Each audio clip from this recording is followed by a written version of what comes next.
testing.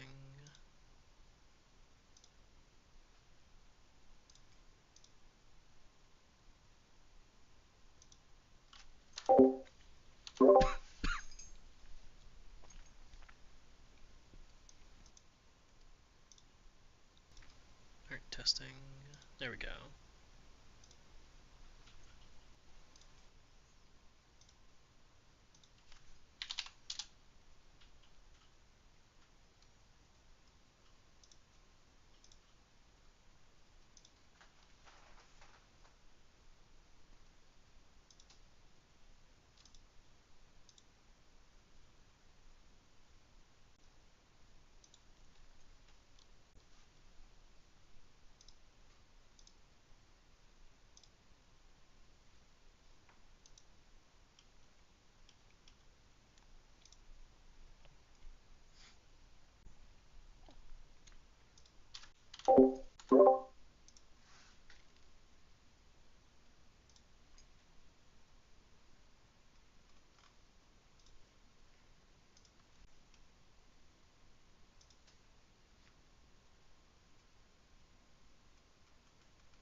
Hey, welcome in, Steve. We'll be getting started here just very soon, just making sure I get everybody together real quick.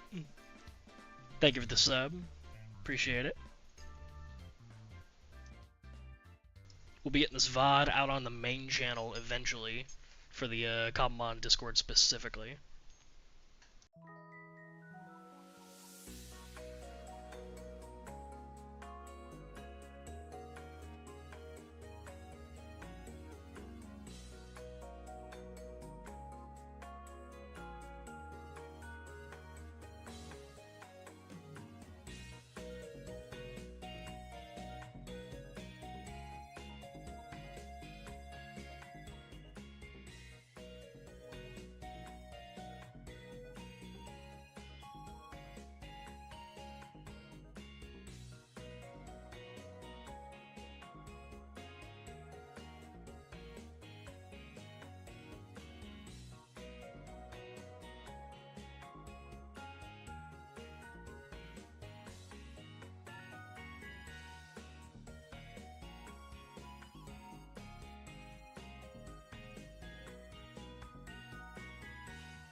Hello everyone, welcome to the stream. Hope you guys can hear me. Okay.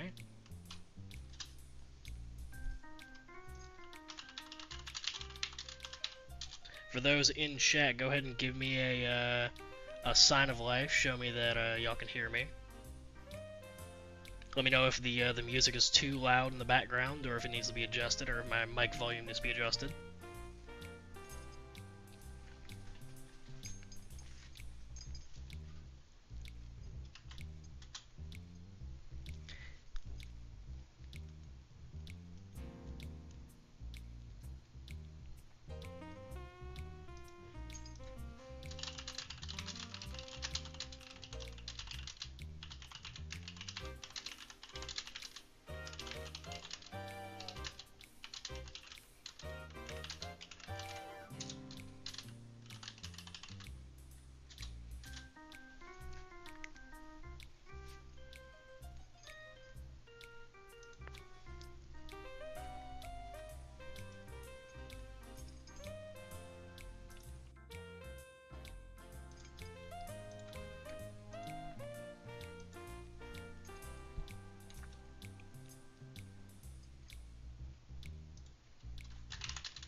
Everybody, welcome in.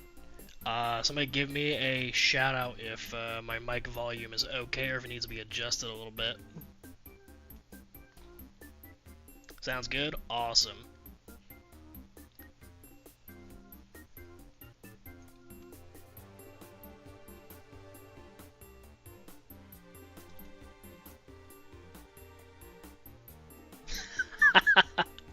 Just gonna dox yourself in chat, huh?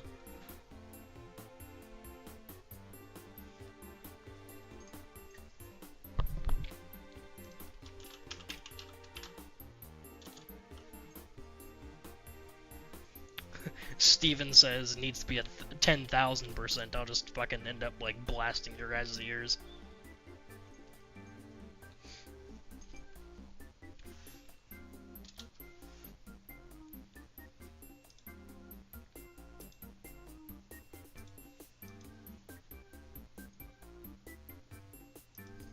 Man, the fucking shinies are popping off right now. Big shout out to Knight for the $100 donation right before fucking stream started. My goodness. Huge shout out tonight. For those of y'all joining in, not sure how many of y'all are from the server, or if a lot of y'all are joining in just because you guys happen to see the stream. Description shows our mod pack. Feel free to join it. You know, we've been around for a good while. We're hoping to get a little bigger. So feel free to join in. Get an old Xbox mic with maximum volume. What, like the fucking J Schlatt funny mic? That's much better, Sev. No full doxing today, man.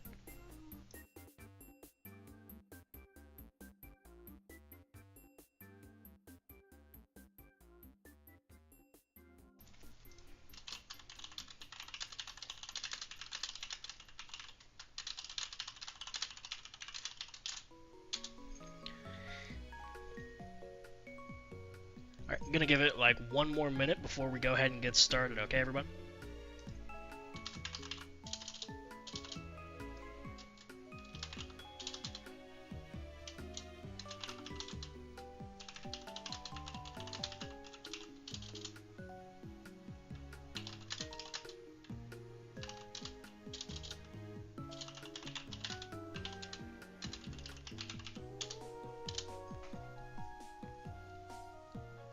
Yeah, it's still in chat, but that's fine.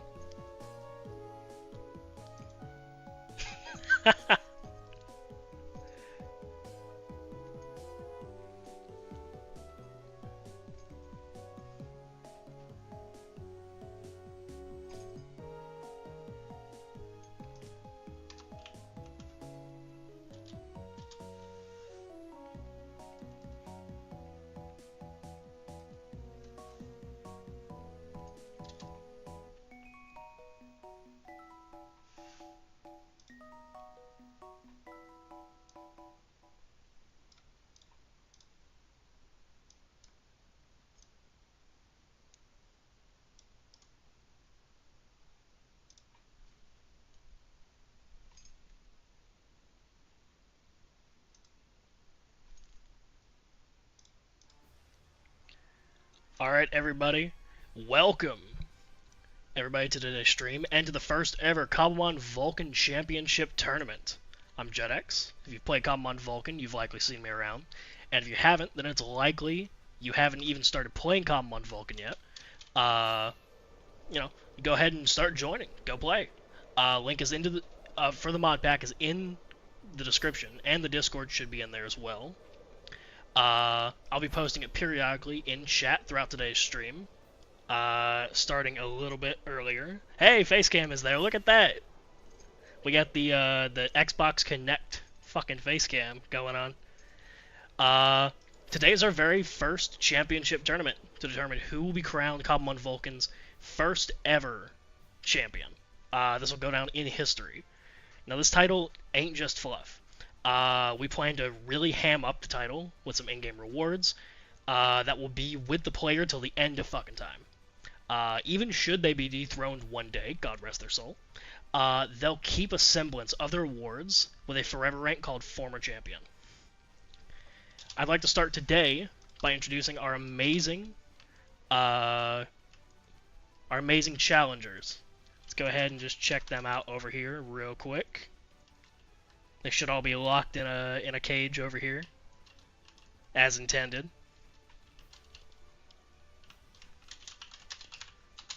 Starting off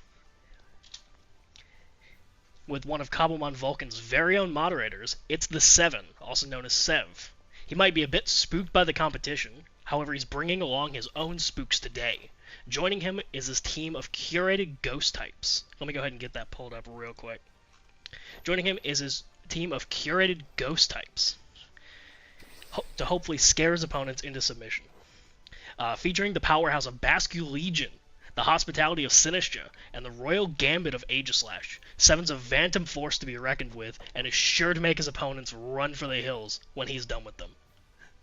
Next up is another one of Cobblemon Vulkan's fantastic mods. It's Oh My God, it's Phil. Phil is one of the server's top competitors and is likely thankful one of our other top competitors couldn't make it today. However, with his experience in competitive Pokemon, will it be enough to see him to victory today? Or will he get overly confident?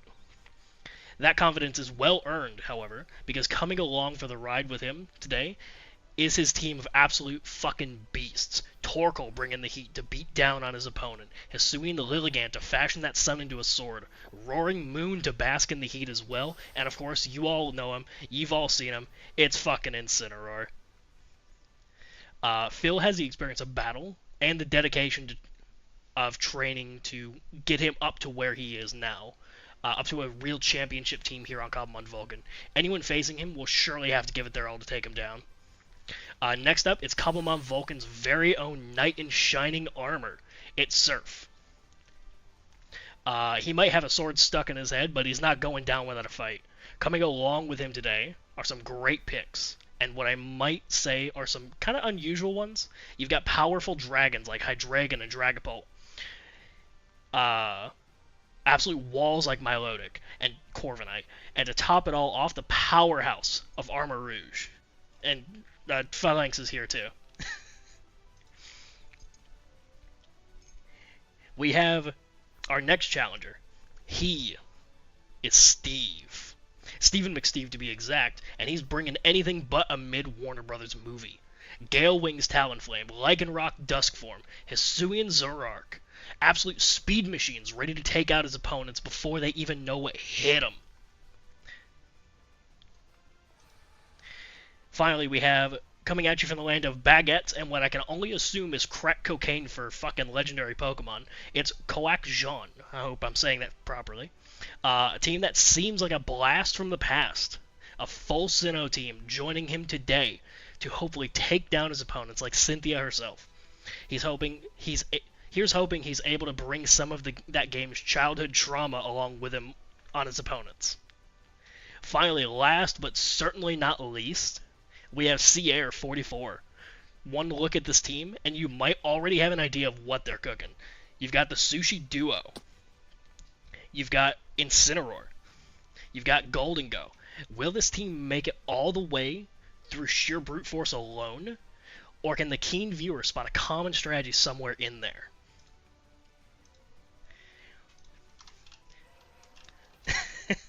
Sev just riding the Basque Legion, hopefully to victory. Everybody getting ready for the tournament. We got one person in the stands, one or two people. Let me go ahead and make an announcement real quick, just letting people know to go ahead and join in. So we got quite a few people online. Oop.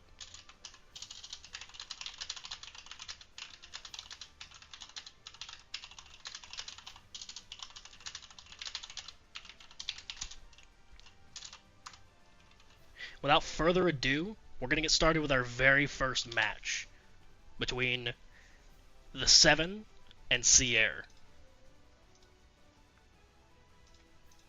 Go ahead and both of you guys go ahead and join me out here into the stands.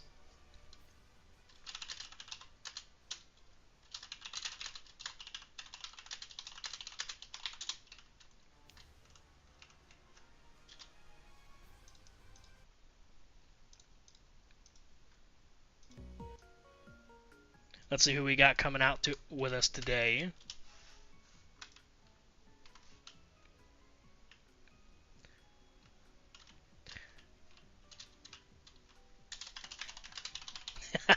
Looks like everybody's joining them out here.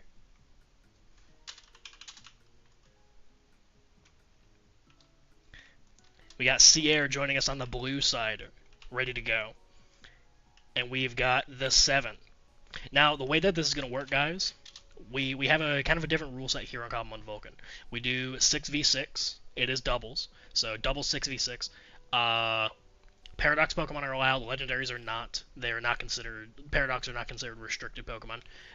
For this one, we do have things like Dynamax and Mega Evolution. However, that will not be in this one. This is just going to be flat Pokemon, straight up.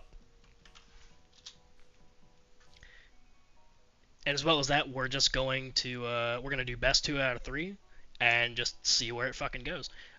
It'll be kind of a ladder-based system. So first it'll be the 7 and Sierra going up. Then it'll be Koak John and oh my god, it's Phil. And whoever's left between them will then be going against Surf and Steven. After that, they'll end up going down to losers bracket. We'll see who ends up being with them. We'll do 2 more battles versus the 4 people who are left over, and then finally a last battle between the 2 competitors who've made it to the very top.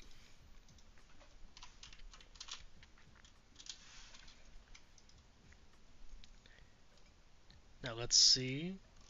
Okay.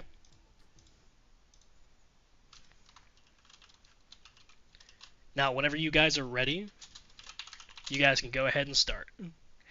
Easiest way to do it, if y'all are listening, by the way, is there's a command right there where it's /reg battle and then the other person's name. That'll start a battle.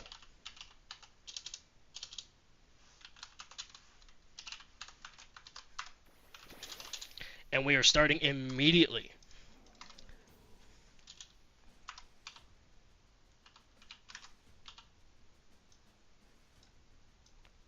The Aegislash comes out immediately. The Aegislash and the Sinistcha get their attack cut due to the Incineroar. Incineroar and Golden Go on the field, ready to go.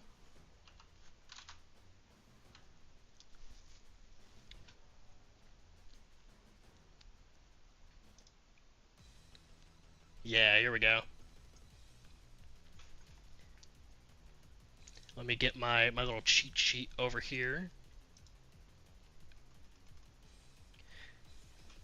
Yeah, Aegislash, kind of a tough Pokemon to take down. Sinistcha immediately going for that Protect, just in case that Incineroar decides to go into it.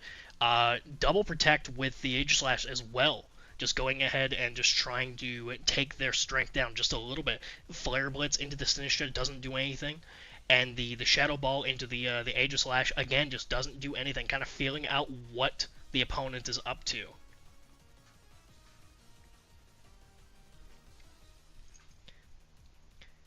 The 7 definitely has a lot of different options here, but with going against a Ghost type Golden Go as well as that Incineroar, definitely not a good matchup. The Chandelure immediately going down to a Shadow Ball, and Aegis Slash not looking much better. Able to take down just a little bit of that Incineroar's HP, but not enough to fully kill it. Incineroar getting a little bit more back with that Citrus Berry, just enough to hopefully allow it to take maybe one more hit. It's just a matter of whether Sierra is going to pull that Incineroar out in order to get a little bit more ground with being able to go for another Intimidate, or if they're going to keep them in and just sack for possibly bringing in something else a little safer. Basculegion joining us onto the field. And Aegis Slash healing just a little bit with the leftovers, hopefully being able to stick around just a little bit longer. Immediately reverting form and going to that King Shield to just protect itself just a little bit. Flip turn into the Incineroar, taking it down fully, and not giving it the chance to draw back. Basculegion swapping out for Gem Muncher, the Sableye. Now, the Sev can go for a lot of different things here. Obviously, sporting a Ghost-type team that protects him fully from any Normal-type moves and any Fighting-type moves. Sierra doesn't really have anything like that on their team. And so they could definitely have a lot to kind of like go against. And they don't really have that sort of negative impact of not being able to hit them with Normal or Fighting. Let's see. Was that Galarian? I always forget the fucking name. Galarian Slowking joining us out on the field. We could see anything here. We could see the weather change. We could see a chilly reception. We could see a Future Sight go in and try and get some big damage on one of them. Fake out into Cool Jimmy, the Golden Go, but Golden Go isn't immune due to being a Ghost type. The Iron Head into the Slowking is not going to do a whole lot of damage. Starts snowing due to chilly reception. Maybe possibly getting a... Actually, I have no idea why he went for... We'll see what happens. Immediately Dondozo coming out and getting on the field, hopefully with that Tatsugiri getting in as well here very soon. I have a sneaking suspicion I know what he's going for with that Toxic Orb. I've actually seen it earlier in our competitive season during our finals.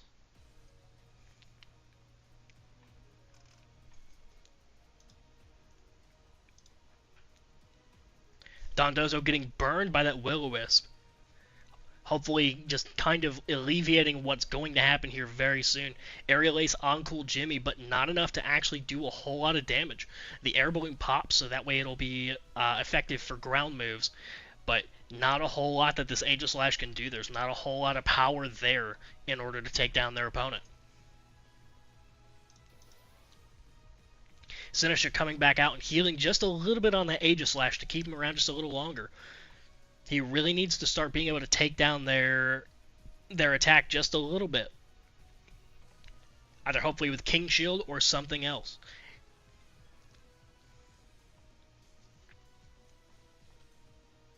Yep, King Shield immediately coming out, hopefully able to negate some of that damage. Immediately protects, and then the Shadow Ball takes down the Sinistra.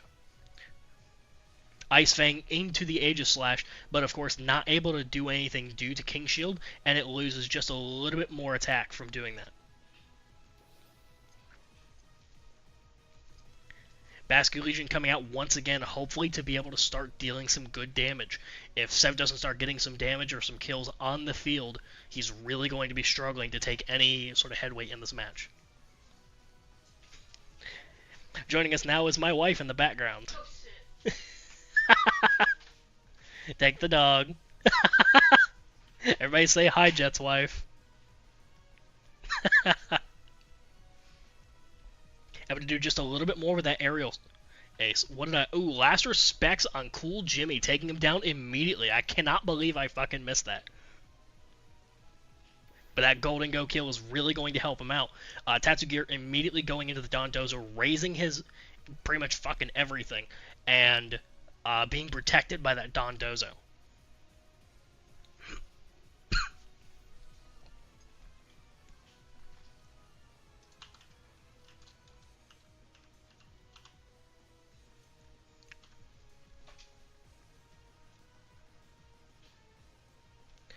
Both challengers just waiting to see what the other one's going to do, and hopefully be able to gain some kind of headway on the other.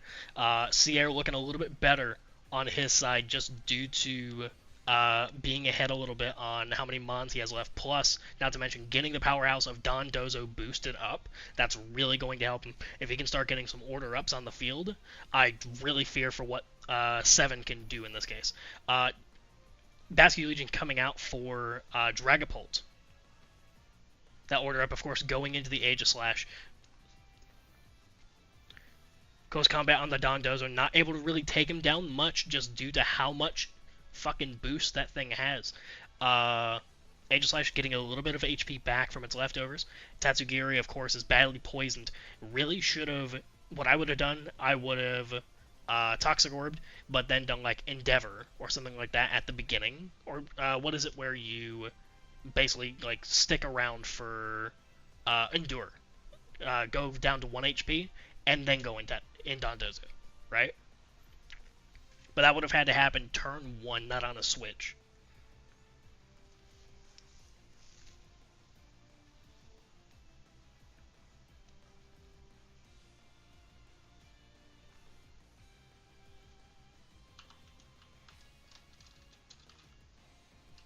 Order up on the Dragapult, taking him down immediately with that stab boost. Aerial Ace on the Tatsugiri and on the Dondozo, taking down Dondozo a good bit. And just taking him down. Tatsugiri, the only one left on the field. Sev might actually have a good fucking chance to take this down now with that Dondozo off the field. Tatsugiri shouldn't be underestimated, however. It can still output some really good fucking damage, especially with something like Draco Meteor or just anything like that. However, I'm not sure how much it's going to be able to do against a full Ghost team, as I don't really think that there's any super effectives against him anymore. Of course, having a Psychic Poison on the field, that's really going to struggle against these Ghost types. Last respects into the Tatsugiri, taking him down immediately. And the Aerial Ace on the Slowking, taking him down just a little bit, but able to get off that Thunder Wave. Oh, but missing the Thunder Wave.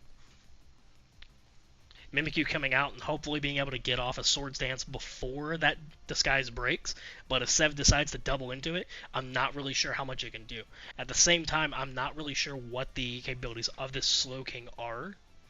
Like, it's got Future Sight, it's got Sludge Bomb, but none of that really helps much in this case. You go Future Sight into the Aegislash, it can easily protect on the turn that it goes off, or going into the Basque Legion, it's just not going to do enough damage to take it down.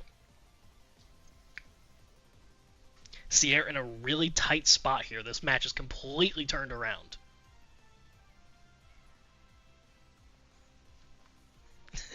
He's trying to join us out here.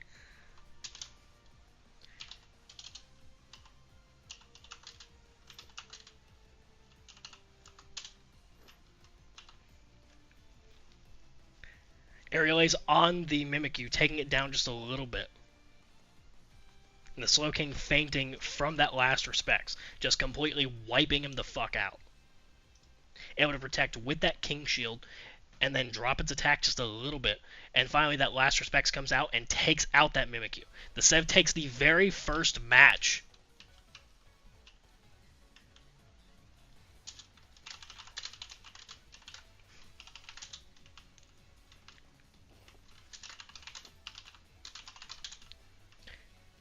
Yeah, very well played. See, you are not done yet.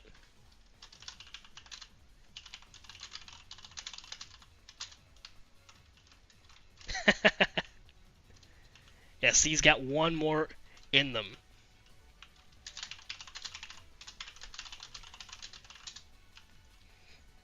Yeah, the thing is, with the cool thing about best 2 of 3 is obviously if you have any tricks up your sleeve that can kind of catch somebody off guard, it likely won't happen game 2 or game 3. So Sev with or C with that Dondozo is really going to struggle. However, if they didn't show their hand first round, if they're able to show it second round and then possibly get a lucky third round in, there's a very good chance that they might be able to get some good headway on this. Oh. Accidentally just warped Steve again. Oopsie. Alright, Incineroar and Slowking coming out with Chandelure and Basculegion. Getting that Intimidate off immediately. However, the Chandelure using its White Herb to just negate that Intimidate completely. However, looking at it now, if that White Herb was supposed to be for something like, negating the drop from something like Overheat, Sev has completely lost that ability now. Especially on something like Attack, like Intimidate from a from an Intimidate. Intimidate from an Incineroar on a Chandelure, not really going to do much there, because Chandelure is a special attacking mon. Incineroar eating that Citrus Berry to stick around just a little bit longer. Aegislash coming out. Able to get just a little bit more damage on that Slowking. Slowking and the Chandelure taking hit for hit on one another. Slowking getting off that Future Sight and hopefully being able to take one of his opponents down.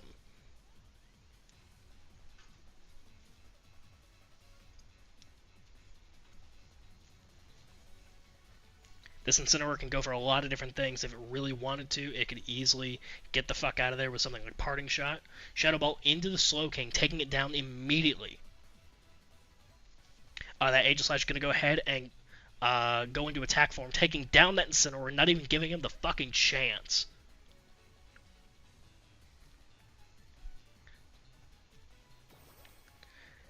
Gonna bring out Dondozo and Tatsugiri this time. Dondozo immediately takes Tatsugiri in and gets those boosts. Hopefully being able to deal some good damage with stab against that Chandelure or just something. Midway through, shout out to Zame, by the way, for this music. I got permission to play it here on stream, so I hope that's okay. Gonna bring out that Sinistra, get a little bit of HP going. However, immediately takes an order up and takes a good bit of damage.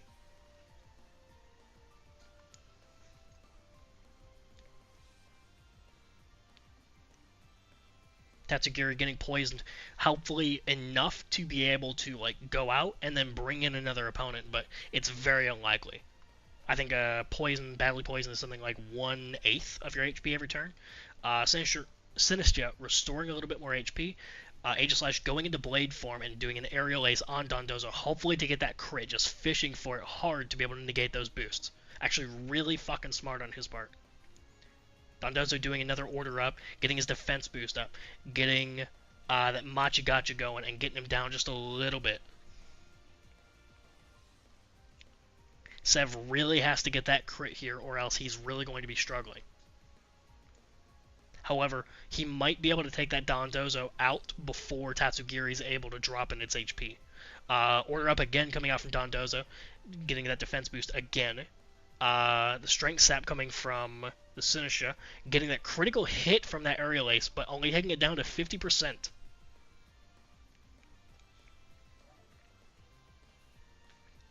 The Aegislash is restoring just a little bit more of the leftovers.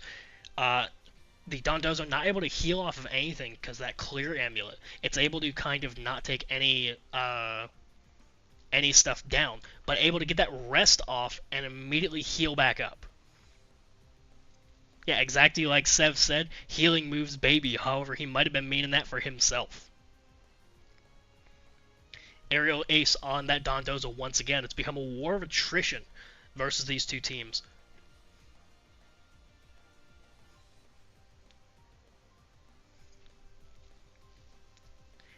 But that Dondozo already looking bad as it's gotten hit multiple times, bringing it down to around 50 to 60% again.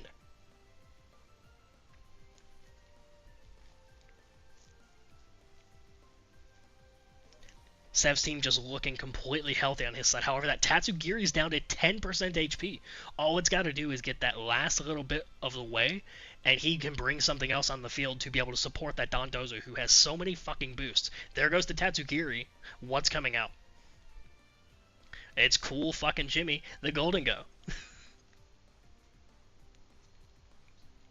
It's floating in the air. I don't think that Sev has any ground moves, so thankfully that immunity is just kind of null and void for Sev. Ooh, excuse me, 1 second.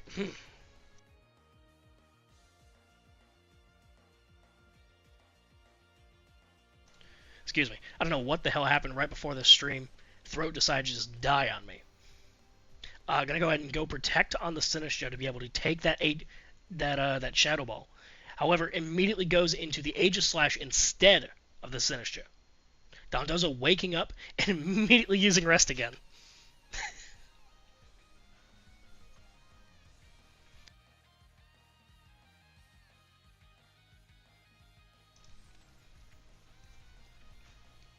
That Dragapult coming out to hopefully be able to support that Sinistcha just a little bit. Sierra looking just fine with a Golden Go and a Dondozo on the field. It's going to be really hard for Sev to gain any headway. Rage Powder from the Sinistcha to hopefully divert any attention into it. That Shadow Ball probably going to one-shot it. Oh, probably going to one-shot the Golden Go. My apologies.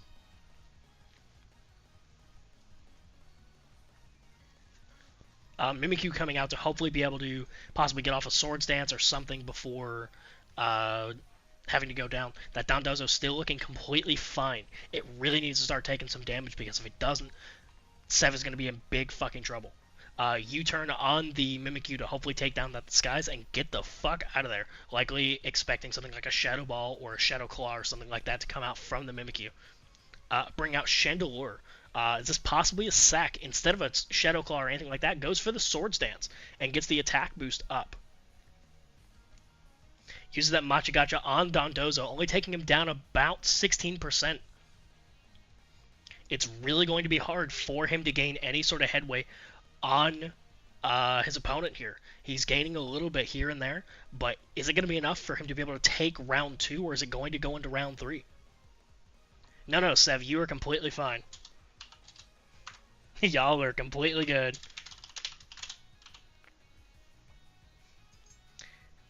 Yeah, Shadow Ball into the Chandelure, and then missed it right there. Shadow Sneak on the Sinistcha, and then Shadow Ball on the Mimikyu, taking both of them out. That Dondozo waking up this turn, immediately getting a clean switch in from Sev with that with the why. I swear I'm a Pokedex most times. Except for whenever I actually need it, huh? Sableye coming out, as well as that Dragapult coming out once again to hopefully gain some sort of headway on that Dondozo. Dondozo alone taking that Thunderbolt from the Dragapult and getting faked out by the Sableye.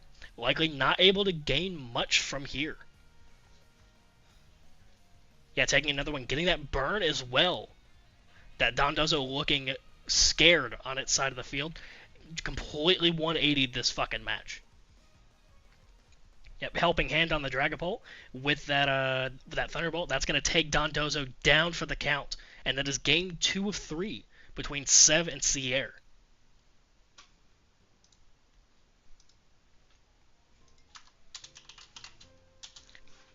That's going to mean that the 7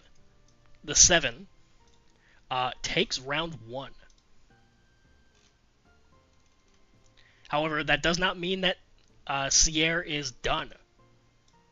It just means that they are moving down into loser's bracket. It's in progress. Let me see this real quick.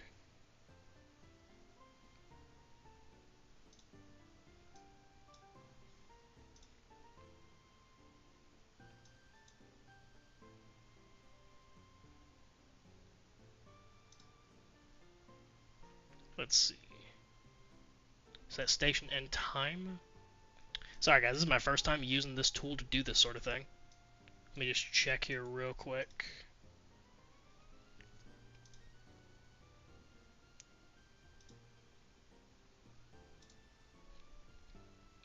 Alright, you know what? We're going to forget the tool. Sierra is moving down into loser's bracket.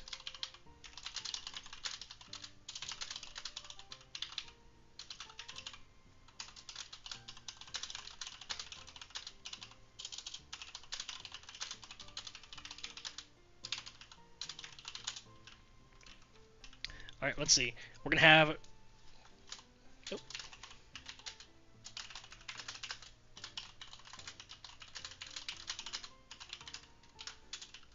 Next is going to be Coac Jean, and oh my god, it's Phil joining me on the field.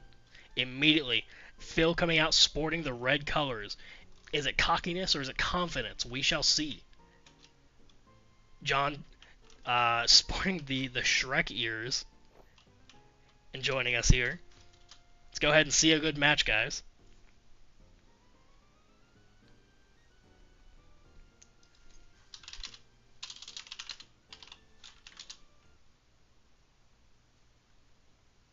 Yeah, Don Dozo just did not have enough to be able to fight back in that previous game.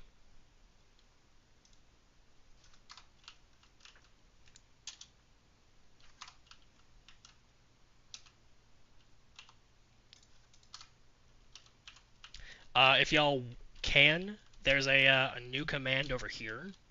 That's that /reg battle. There you go.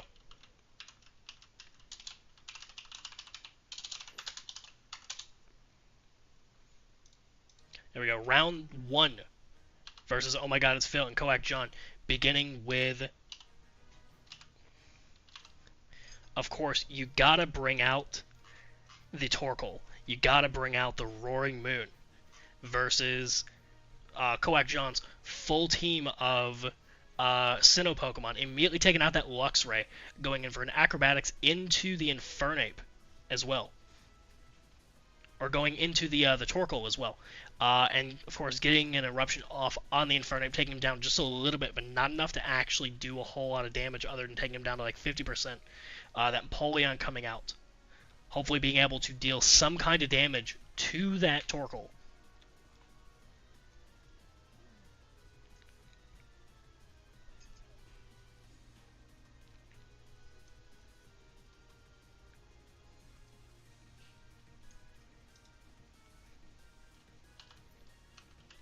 Going for an Outrage on the Infernape, taking him down immediately.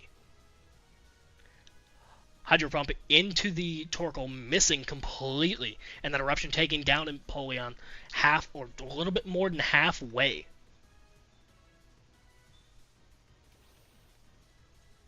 Garchomp coming out to hopefully be able to gain some kind of headway on his opponent just a little bit. This match looking very one-sided as Phil is just kind of taking him on. Outrage on the Empoleon, taking him down completely. Taking down the Roaring Moon with a Dragon Claw.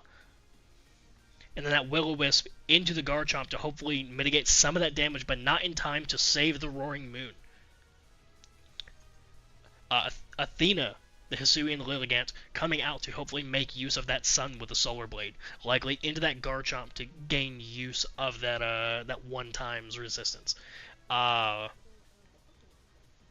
Nope, somebody's talking in game. Oop, there we go. Garchomp taking some of that damage from the burn and immediately getting triple axled instead of the Solar Blade, taking him down from 1, 2, 3 hits, one being a fucking crit. Close combat into the Torkoal, but not taking him down enough. The Lucario immediately getting eruptioned for it and getting taken out completely. This battle once again seeming very one-sided as Torterra is the last remaining member of Coac's team.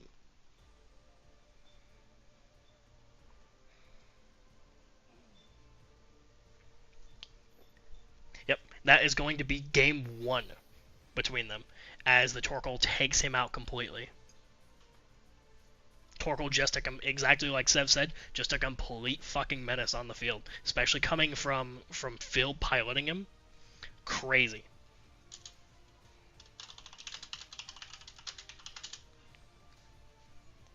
We'll see if we can see a turnaround from Coac John with the Sinnoh team. Hopefully being able to pull out something that maybe even Phil doesn't expect.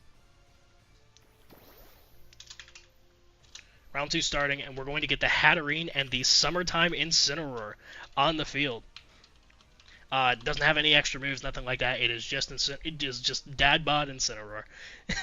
Luxray versus Infernape as well. Or Luxray and Infernape as well. Gonna immediately get that Intimidate off, the Fake Out into the Infernape to go hopefully stop him from doing anything. Discharge from the Luxray, gonna paralyze the Incineroar, and the Psychic on the Infernape, taking him down completely from that Hatterene. Immediately gaining some good headway. Torterra coming out to hopefully be able to do something. However, possibly an Earthquake, possibly something else. You really have to protect on that Luxray to make sure that he doesn't just go down completely. Crunch on the Hatterene, not able to do a whole lot of damage. Crunch on the opposite side as well, taking down just a little bit more, but not enough to actually do a whole lot. Defense down. Future Sight on the Luxray to hopefully be able to get some big damage later on, and then Parting Shot into the Torterra to take his attack and special attack down just a little bit. That Roaring Moon going to come out and just, first of all, completely block everything, but secondly, hopefully be able to get some really good damage off on the field. Sun isn't up yet, so it's not able to benefit from its ability, but Torkoal immediately coming out to change that with Drought, and immediately activating Photosynthesis and upping his attack. Outrage on the Luxray, taking him out completely with that attack boost. Crunch on the Roaring Moon, but not able to even do 10% from it, from that Torterra. Empoleon coming out to hopefully be able to get some type of ice move off into this Roaring Moon. But we'll see if it's able to do a whole lot. That Torkoal looking like it's going to get a 1x on its opponents, because you either have that grass type messing with them, or that steel type messing with them, just completely turning off any resistances at all. Outrage into the Empoleon to take him down just a good bit, and then an Earthquake from the Torterra taking him down even more.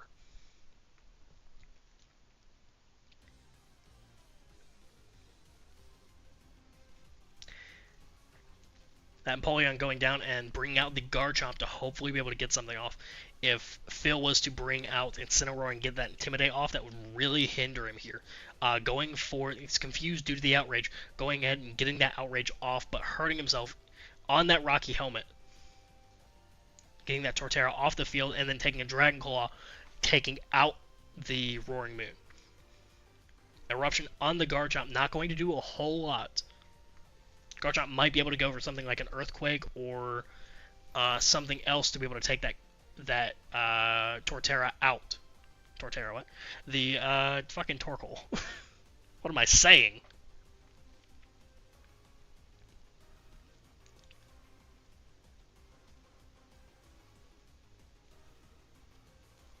You have that Golden Go coming out with the Air Balloon.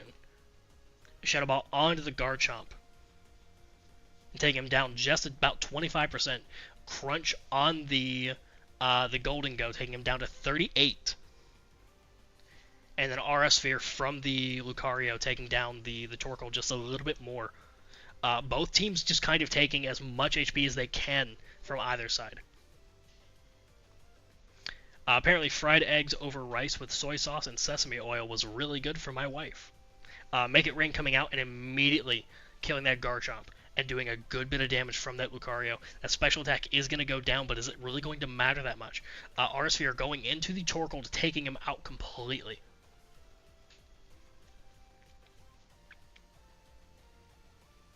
And then the Hisui and the Lilligant coming out to hopefully make use of that little bit of the sun that's left over, with a Sunblade or something like that. But as well as that, might get a close combat into that Lucario, taking him out.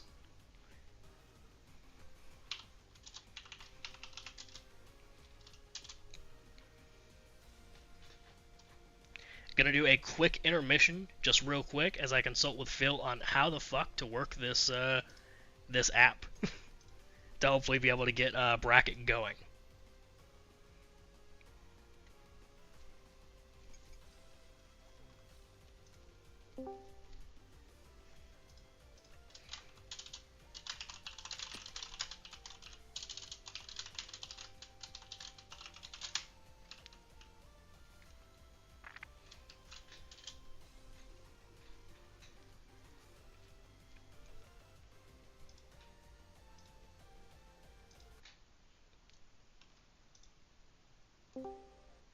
Hey Phil.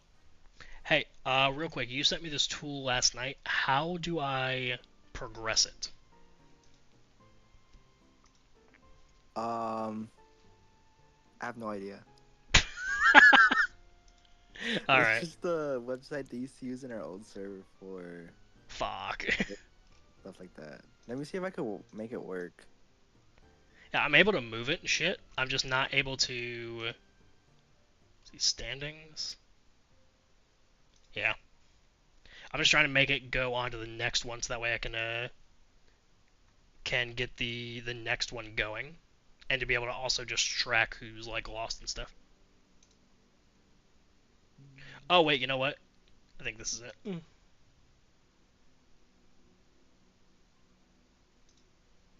Verify the winner. The save. Oh, you got it? Please check the following. The winner you selected does not match the results of the scores you entered. Okay, so I need to put in here one. I think it was a 2-0 on Sev, if I remember right. Yeah, both last games have been 2-0. Okay, yep. Also, a good game on the previous one, by the way. Looking forward to seeing you on the next one. Hopefully, I could do the same and just sweep. We'll see. Don't get cocky. All All right. right. Good luck, man. We're gonna go into game three. This time between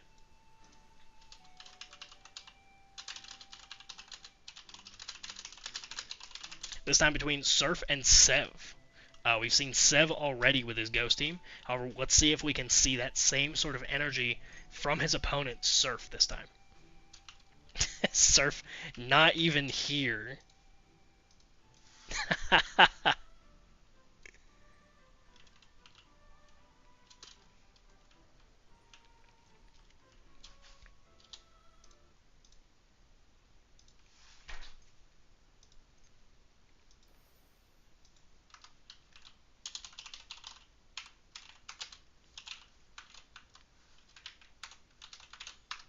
Getting that ready.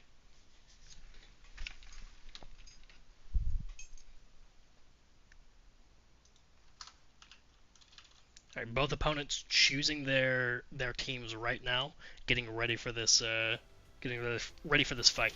Immediately, the Basque Legion and the Dragapult coming out versus that Corviknight. Oh, there we go. Versus that Corviknight and that Hydreigon. Hopefully, able to get some kind of headway on the field immediately. That Basque Legion looking surprised on his side of the field, but able to get off that Draco Meteor against the Hydreigon immediately from that Dragapult. Eruption not really doing a whole lot,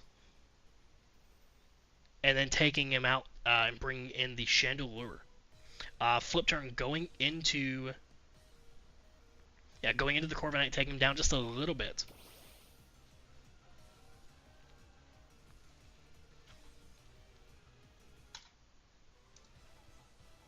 Oh, he named the Torkoal, or he named the Corviknight Torkoal. Confused the hell out of me. It's probably exactly what he was going for as well. And he named the, he's just trying to confuse the announcer as much as he possibly can. Named the Milotic Eruption. I was lost there for a second.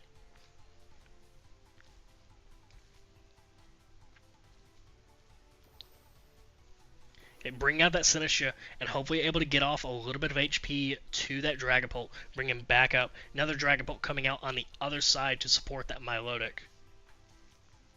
Let's get back into it, boys. Now that Surf has completely confused me. U-turn into the Milotic, getting a critical hit and taking him down most of the way, but not quite. Bring that Dragapult out, likely anticipating something like a Ghost move or a Dragon move. The Vantaforce coming out onto that Milotic, and the Machagacha taking him out.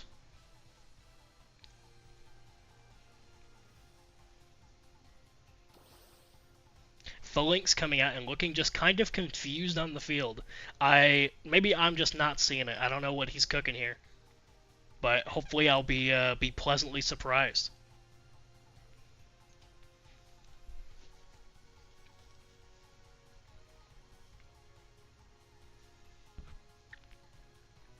Phantom Force onto the Sinister, taking him down pretty much almost all the way, but not quite. Restoring just a little bit of HP with that Citrus Berry, but not enough to stay in with that Mega Horn going into it immediately. Stance change coming into the Aegislash and going for a Aerial Ace on that everything's named Torkoal onto that Phalanx.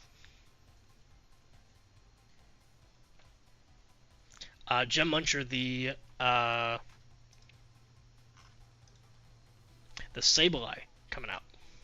See, the thing with nicknames, if I see it in there, I gotta go look for the actual name, and I don't know why. It's always whenever I'm doing something where I'm having to talk over something that I can never remember the fucking names. Will-O-Wisp going into that Dragapult, burning him, and then of course the U-turn coming out from the Sableye.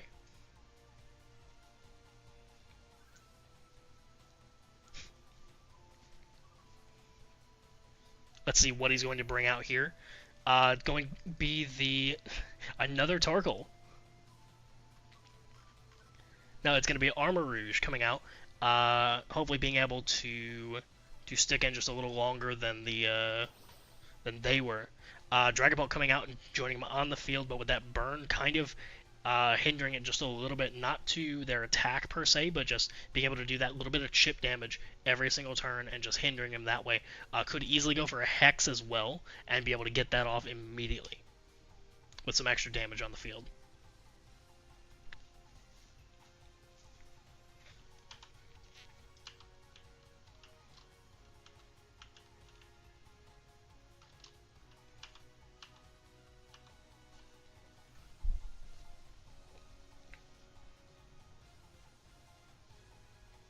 You got the leftovers on the Aegislash, being able to just heal that little bit of extra damage every single turn.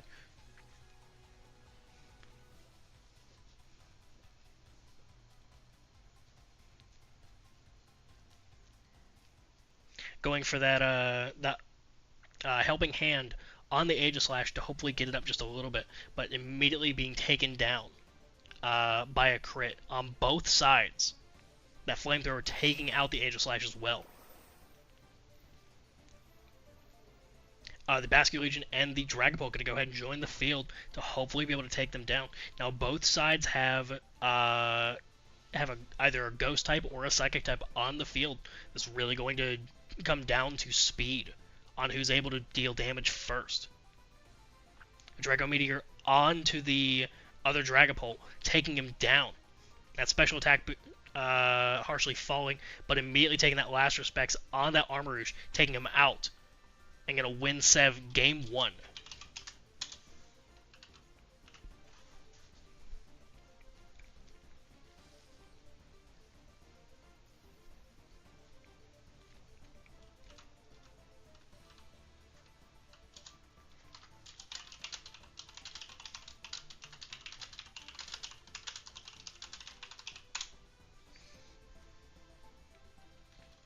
You'll have to excuse my fuck-ups every now and then.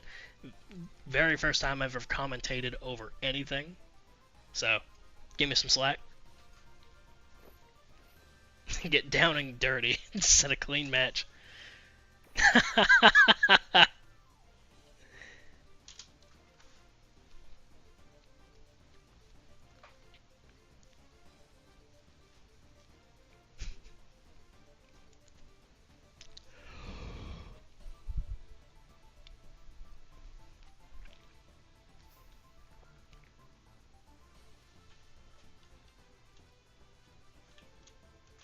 Gonna go for that game 2. Immediately bring out the Dragapult and the Chandelure versus the Armarouge and the Phalanx. That Phalanx able to hopefully mitigate some... Oh! Uh-oh. That unfortunately... I wonder if that was a crash or what might have happened. Folks, that is actually a point for for Surf.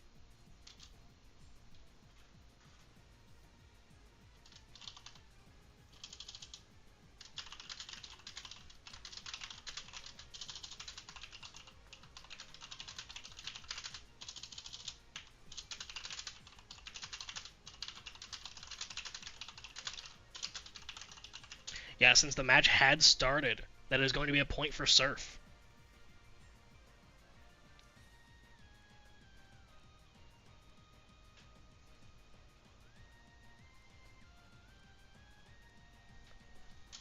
Very unfortunate to crash at that time, but it's just how it goes.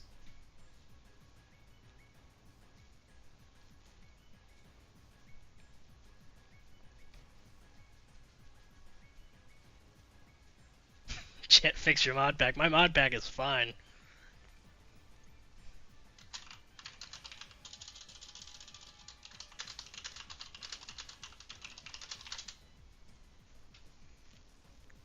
Alright, as soon as Sev gets back in, we'll go ahead and go into Game 3.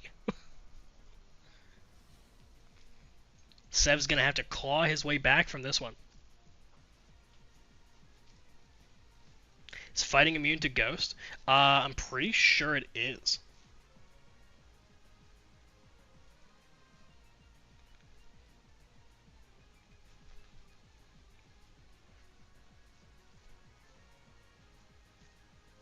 Normal's immune.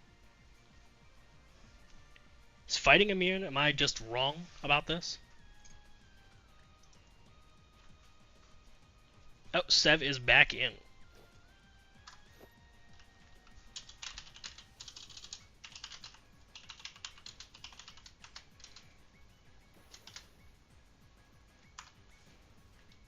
Alright, as soon as they go ahead and issue the command, I'll go ahead and spectate, and we'll get back into this. It's very unfortunate to have to go into Game 3 just because of something like a crash, but, you know, unfortunate circumstances being what they are, gotta keep things fair. Oh, is my battle knowledge cooked, Phil?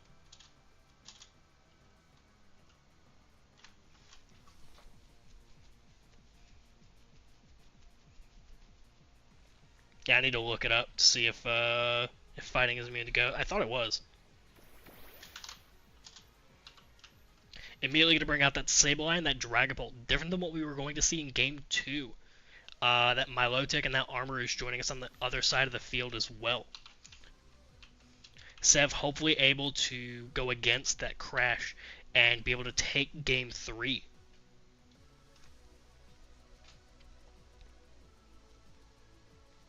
Oh.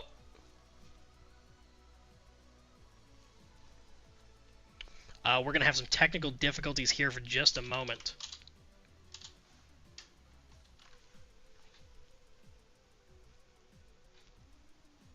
Yeah, let me check what's going on.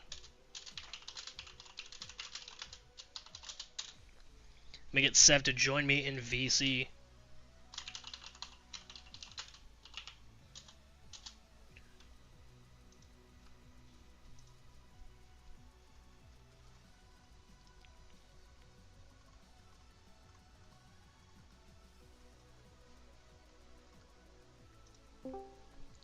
Hey Sev, what's going on? I'm just crashing.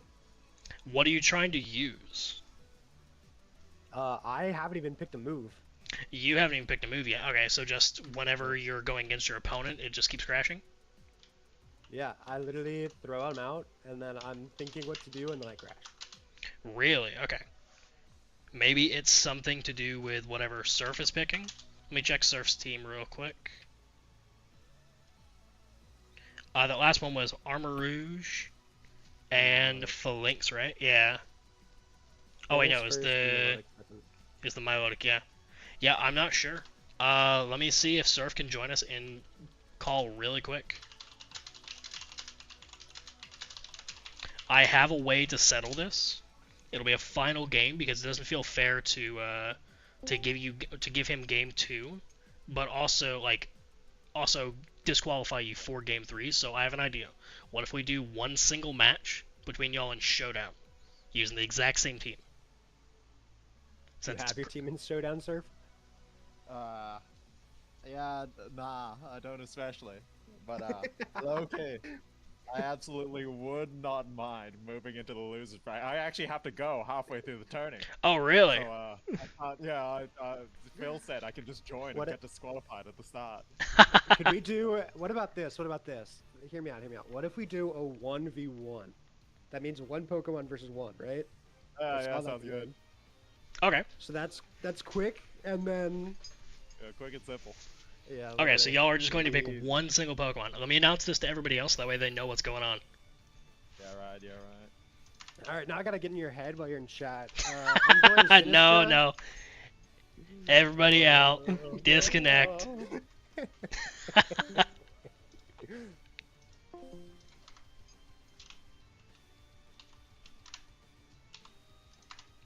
Alright, guys, we're going to do things a little weird today. With the fact that things were crashing, what we're going to end up doing is Sev and Surf have agreed to throw out one Pokemon each and just see where it goes. Surf actually has to leave halfway through this tournament, so this kind of works out for them. Whoever ends up winning this 1v1 of a single Pokemon versus a single Pokemon will take this entire set. Kind of unorthodox. Turn on PvP and fight to the death. But kind of unorthodox, but it is the way it is. So, I'm ready for you guys to go ahead and throw out your Pokemon. Let's see who goes. You'll have to do a different command than what was listed here, because that's just for, like, double battles. You should be able to do the /challenge command, and then just, like, throw out one single Pokemon.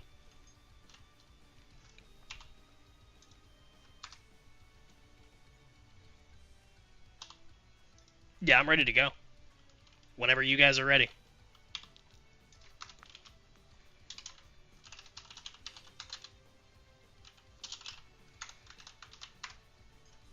Kind of unorthodox to do this, but hey, for the first tournament, anything can happen, you know?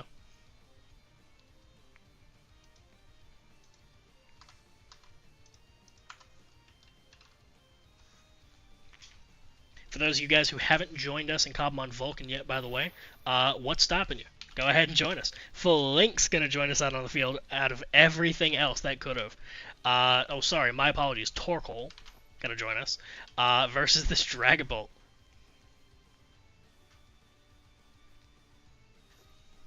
I guess this will finally prove what I was saying before of what is immune to what. I thought fighting was. We'll see. I think what it is that fighting can hit, or fighting cannot hit Ghost, but maybe vice versa.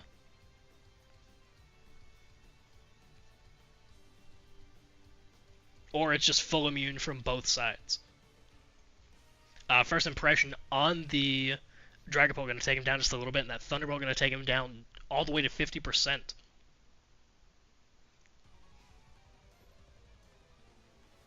He's not immune to a Thunderbolt. That Draco Meteor going to take him down just the rest of the way, and that Phalanx going down. Sev, oddly enough, taking Game 4, whatever you want to call it, Game 2, and just winning the set. I'm going to bring Sev in just one more time into call, just real quick.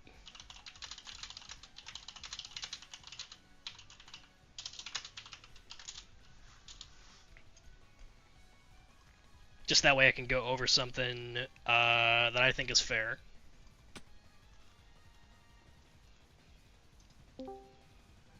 Hello. Hola. Hey, so congrats on Game 4. I know it's a bit unorthodox for us to have done that, but if he was leaving already, then I think that that's fine. What I was going to say is, I'm not sure what was causing the crash. Were you dealing with something like this beforehand, or is this like a new issue that started happening? This just happened now. I don't think I've ever. To be fair, I haven't battled anyone, so. But yeah, no, I haven't had it happen before. Got it, okay. Let me throw the thing back in like Gen Chat or something. The air command. What's that? The air command I got when it crashed. I just threw that in. Yeah, I'll have to look at that. It says not implemented, which makes me think that something is possibly to do with Showdown is messing up. But either way, what I was going to say, as unfortunate as it is, if another crash does occur, we might end up having to move game 3 or game 2, depending on what ends up happening whenever you go forward, into Showdown. Would that be okay with you? Yeah, all my team is built on Showdown. I just don't. If the other person's team isn't built on Showdown, I don't want that to like be against them. So Yeah, of course. that's why I went 1v1 versus instead of having him have to make his whole team. Yeah, exactly. If it does end up happening like that, and they don't have it on Showdown, I will have to give them the point. Just letting you know, okay? That's gonna be completely up to them whether they want to take that sort of like thing with it, because we can't do another 1v1 since our main format is doubles. But Yeah. I think for that last one it was fine because he was already like, excuse me, he was already like going to be leaving later. So, anyways, yeah, okay, cool. Just letting you know. All right, I'm gonna go ahead and pop back out and start working on the bracket and seeing who's next. All right, let's see who we got. Admittedly, hated that Torkoal team.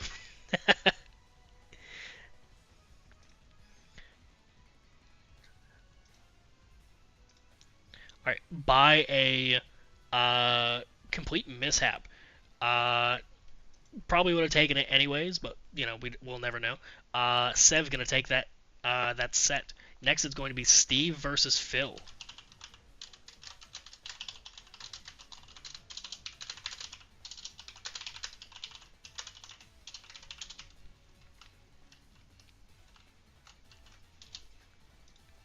See how we doing.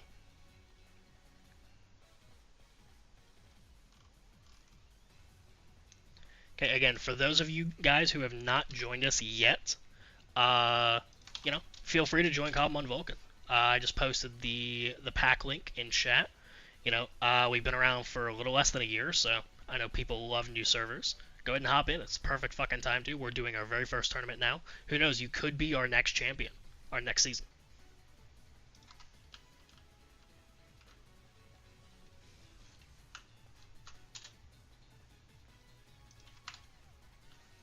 Where is Steve? He's trying to get in. Oh, there he goes. Okay. We'll have a command for teleporting in here later. I tried to get that set up today, but was dealing with a little bit of issue with the syntax. So we'll see if we end up getting that fixed up.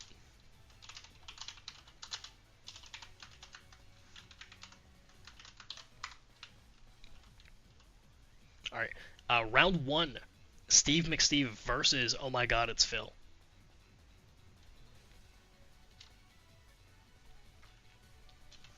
Both opponents choosing their teams now. This will be the first time that we've seen Steve's team running Talonflame, Decidueye, Ampharos, Alolan Ninetales, Hisuian Zoroark, and the Lycanroc Dusk. Immediately going to come out with that Lycanroc Dusk and that Ampharos versus that Roaring Moon, the Incineroar, taking that Intimidate on the opposite side. Going to go against that, of course he named all of them Zoroark, because why not? Gonna name going to go into the Lycanroc Dusk to, to take his attack down just a little bit. If that is Lycanroc Dusk, we shall see.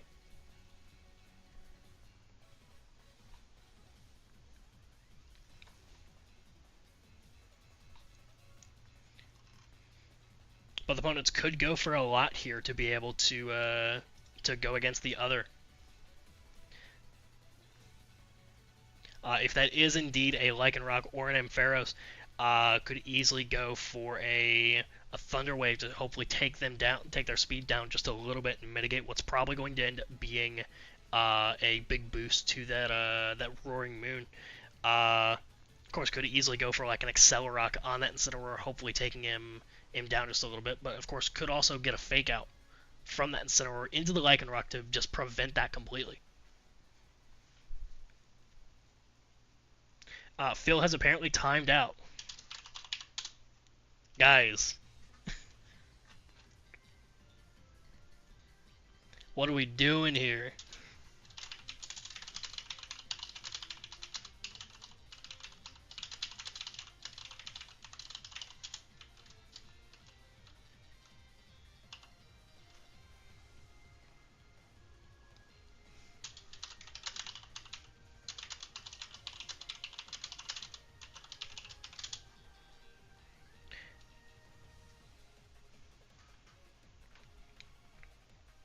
No, it wouldn't be the reg battle command because I implemented that earlier. That wouldn't have any sort of thing on it. But we're gonna try the.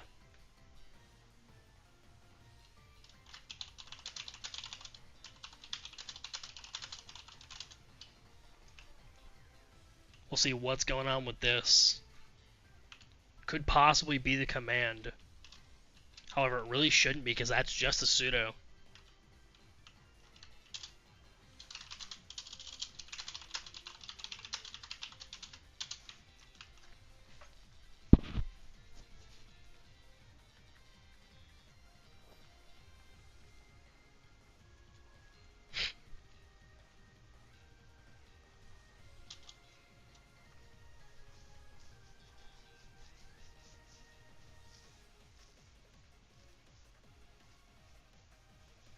Yeah, we're going to take a brief intermission as we wait for Phil to get back in. Just real quick. Wondering what's going on here. Everybody just keeps on disconnecting back to back.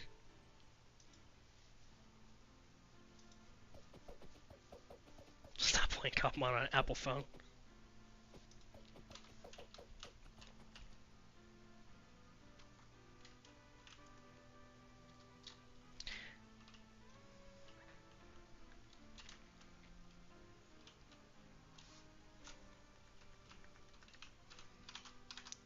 Yeah, connection to the server seems fine. So I don't know what's going on with everybody. They keep on disconnecting.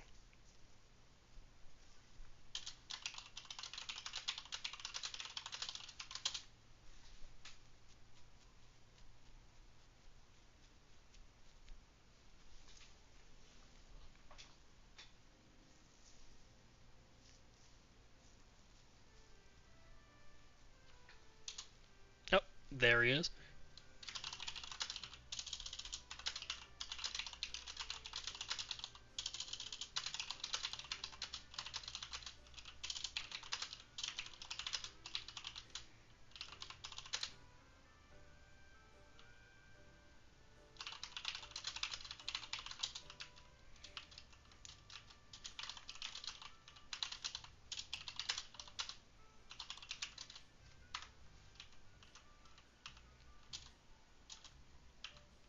Nope, let me check something real quick.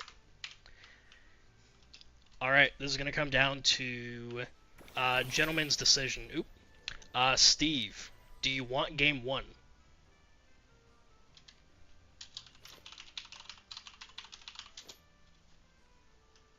Yeah, Steve, do you want game 1 from him having to disconnect earlier? That comes down to a gentleman's rule. You do? Okay. Then how it's going to go is 1-0 so far versus Phil.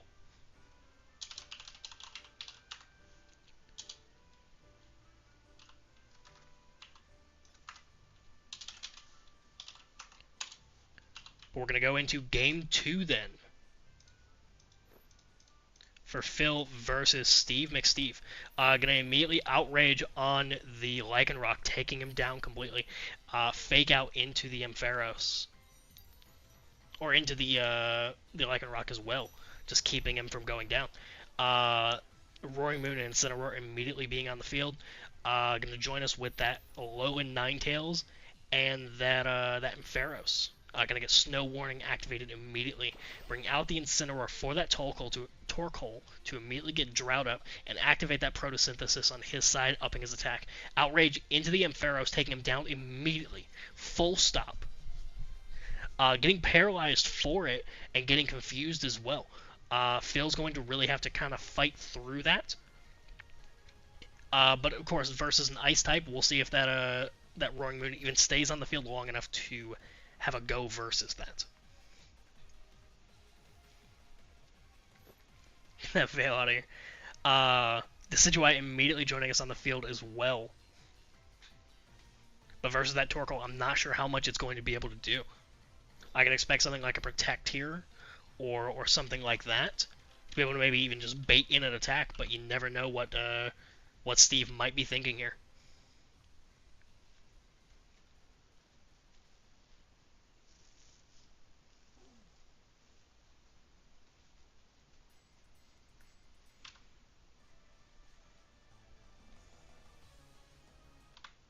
Let's see what we got.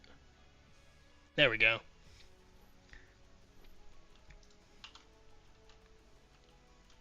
Steve really thinking hard about what to do next. The Roaring Moon going to come out for that Incineroar and just drop both their attacks on the other side. Dazzling Gleam coming out from the Alolan Ninetales, but not really able to do a whole lot of damage versus the two fire types on the opposing side.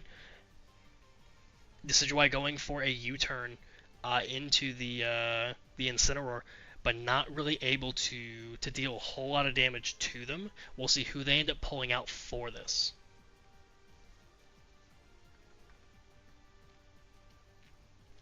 Gonna bring out that Talonflame and take an Eruption for the trouble. Ninetales barely holding on with 2% to hopefully be able to get something up. If that Ninetales can go back and then come back out to bring up Snow Warning after that Torkoal was defeated, they might stand a chance, maybe even get up something like a Veil to be able to mitigate some of that damage.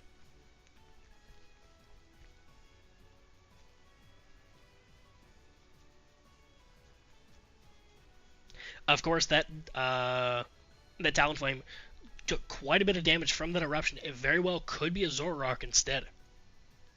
Ninetales going to go down to the Fake Out, and Brave Bird on the Incineroar.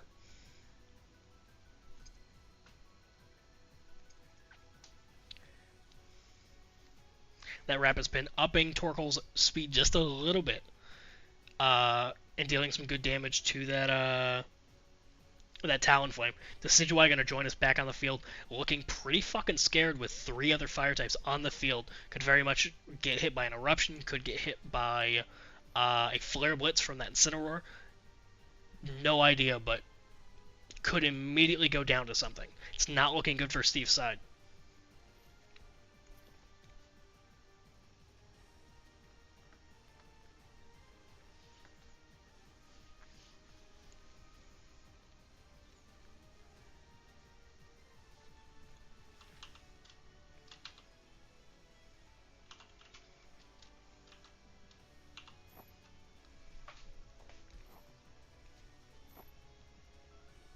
Loses Flying type this turn, I guess.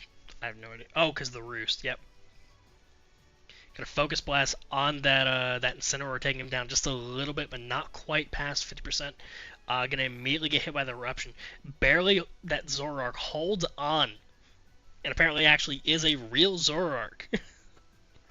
The illusion wears off, and the Talonflame barely holds on. Aphrodite, the Hatterene, gonna come out, getting that Roost onto that Talonflame to hopefully keep it in just a little bit longer. And the Eruption going to take down the Zoroark completely and deal just a little bit more damage to that Talonflame. That Talonflame looking very much like just a wall to just hit, but not really do much else. It's kind of just dead weight on the field. This is why going to join us on the field one more time, hopefully being able to take some type of headway. Same thing I said earlier, except this time it's an actual Decidueye. What the fuck is Hatterene doing? Hatterene's just freaking out. Spirit Shackle on the Hatterene, taking him out completely. Guess we don't get to see that glitch anymore. Eruption going to take down the Decidueye and the Talonflame just a little bit more, but with those special attack boosts, not really able to do much here anymore. Gonna go ahead and drop both of their attacks, so something like a Gale Wings, like a Gale Wings Brave Bird or something along those lines isn't going to deal as much as it possibly could.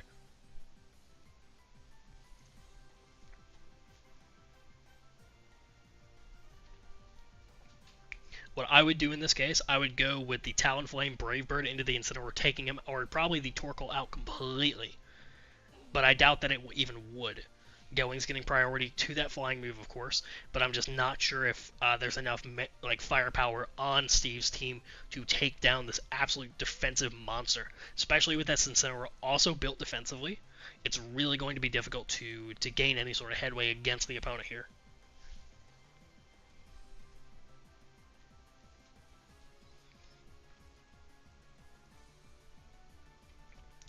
fake out into the Talonflame, keeping him or preventing him from moving at all.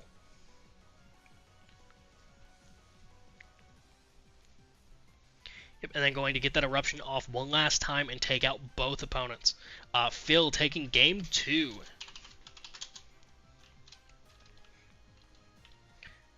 Really having to kind of claw his way back up from that crash that happened, or from that timeout that happened, losing him game 1 by a penalty, but hopefully able to take game 3. We'll see what ends up happening here in this next game.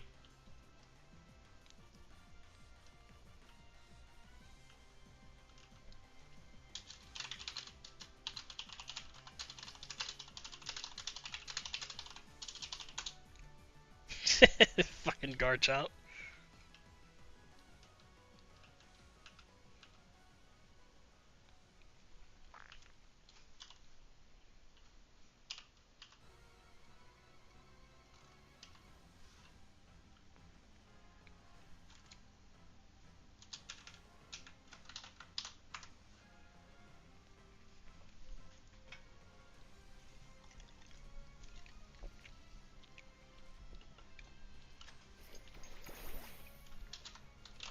Going immediately into game 3 with the Torkoal coming out, along with the Roaring Moon versus that Lycanroc and the Ampharos.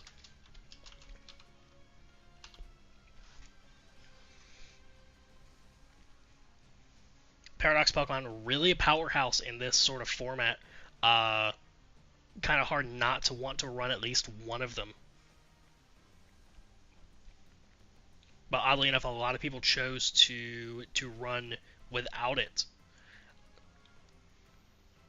Gonna bring out the Torkoal after getting Drought Up and bring in Aphrodite, the Hatterene. Going to go into the Lycanroc, however, it holds on just barely with that Focus Sash. Roaring Moon going immediately down from a counter.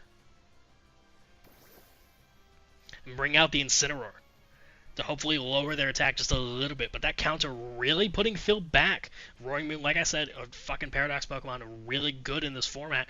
But having taken that away, is that going to be clipping Phil's wings, or is he able to still fly?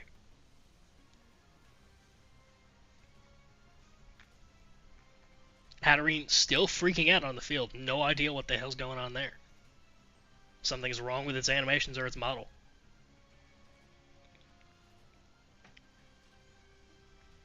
If you guys are wondering what's up with Incineroar's dad bod, by the way, fake out into the Lycanroc, gonna go ahead and just take him out completely.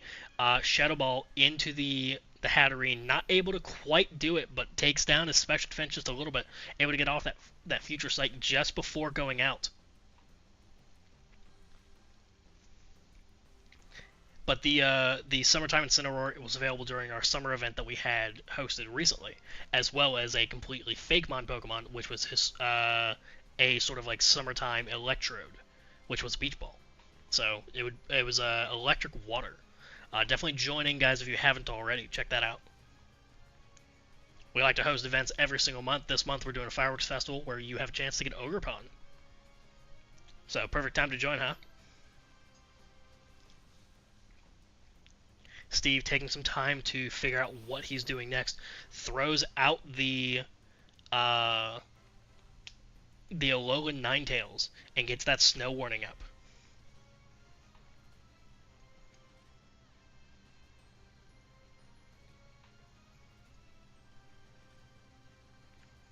Probably going to go for a Veil here so that way he can protect his team just a little bit from these powerhouses. But with Roaring Moon gone, it's questionable on how much more Phil has to give. There's still quite a few big powerhouses on Phil's team able to do some really good damage. So it's going to be on whether or not Steve is able to sort of take that momentum of taking on that Roaring Moon with that counter immediately and being able to take that to doing Phil in.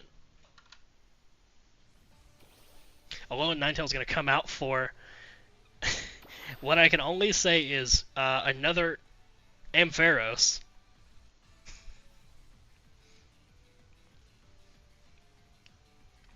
Zoroark, of course, being disillusioned on the other side of the field.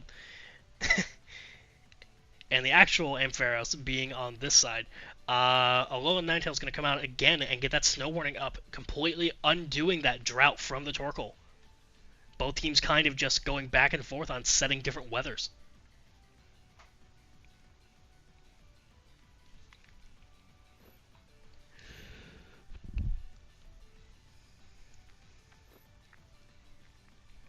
Yeah, keeping that Ninetales in the back to be able to shut down his Torkoal, being able to set Sun, is a really good fucking strategy here, because Phil is kind of, even without, and getting that Aurora Veil up as well to be able to mitigate some kind of damage from what's probably about to be another eruption.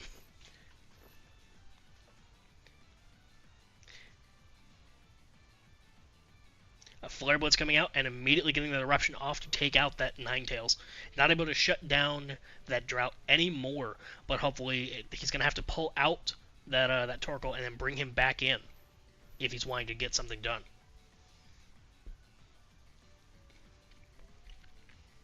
A Future Sight missing because the opponent was fainted. If he had used it on the other side, would have dealt a little bit more damage. A Monkey Dory spawning. That's cool. Brave Bird into the Torkoal to hopefully take him down just a little bit, but not even past 25%, barely. Immediately getting that Power Gem off on the Incineroar and taking him out.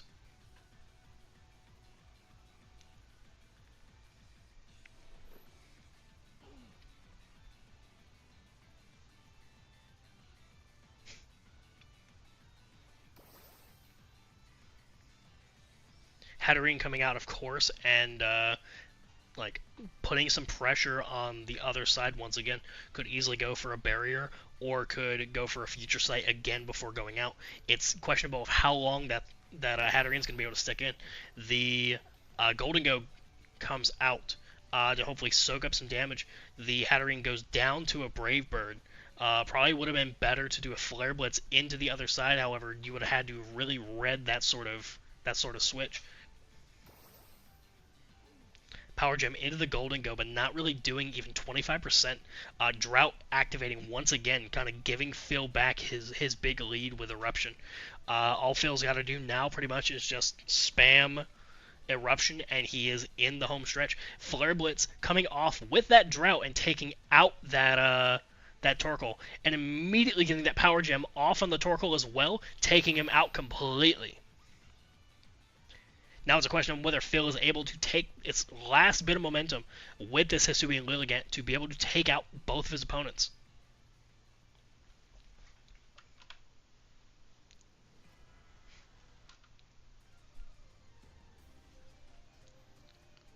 Gonna do a Brave Bird into the Hisuian Lilligant, taking him out.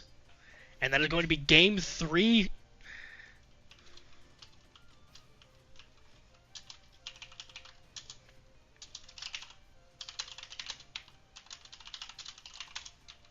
As I said before, kind of an upset happening, because Phil's obviously like the one that everyone expects to win this. But now being in loser's bracket because of that, he's going to have to fight his way back up.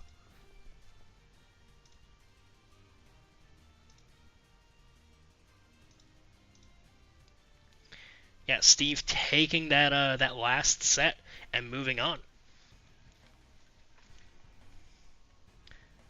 We're going to do, starting off, No Rest for the Wicked.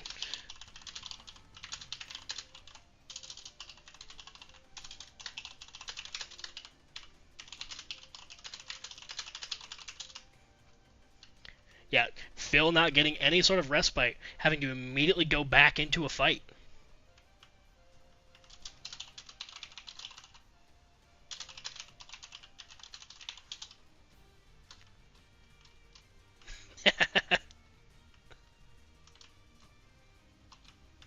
Gonna teleport CA here, C-Air here.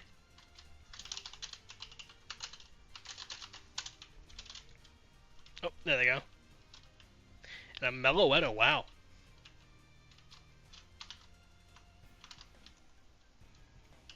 I swear to God, this guy has crack for legendaries. And I've checked, it's not sandwiches, mess with the spawns and stuff like that. The man just has a gift for catching legends.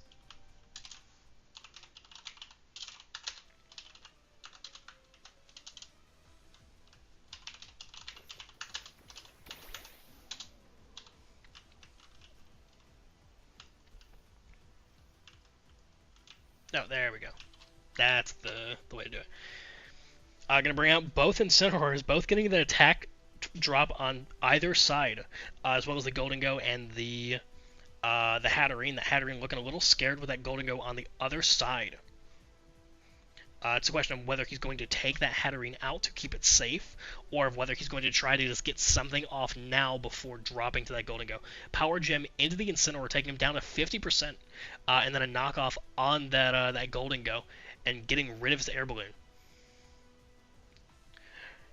Knockoff on the Incineroar, taking him down another 5%, but getting rid of that Citrus Berry. He's not able to benefit off of that. Nuzzle into the Golden-Go, but of course, getting that paralysis off from that Hatterene.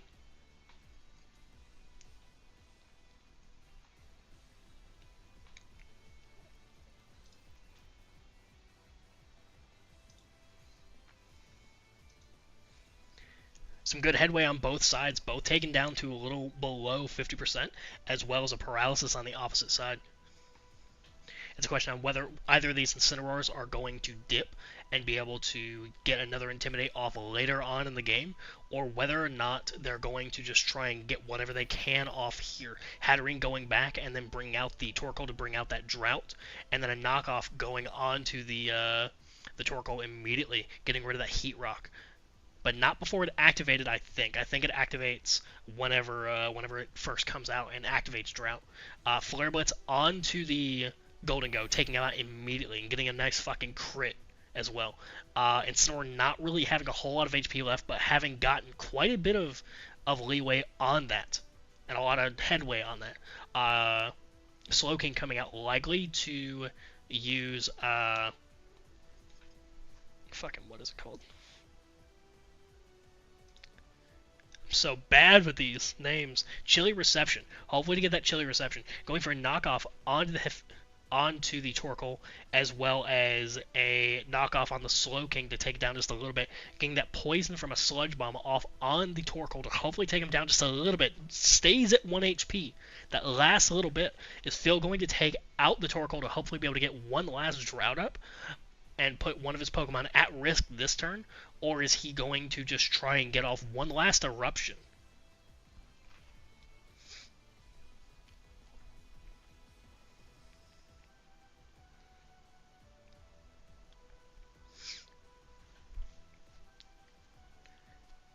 Both sides patiently waiting here, seeing who's going to do what. Yep, Phil takes out that Torkoal to hopefully get down one last Drought, brings out the Roaring Moon for that Photosynthesis, gets a parting shot from the opposite side on the opposing Incineroar to hopefully just keep him down, and then brings the Incineroar out for the Mimikyu.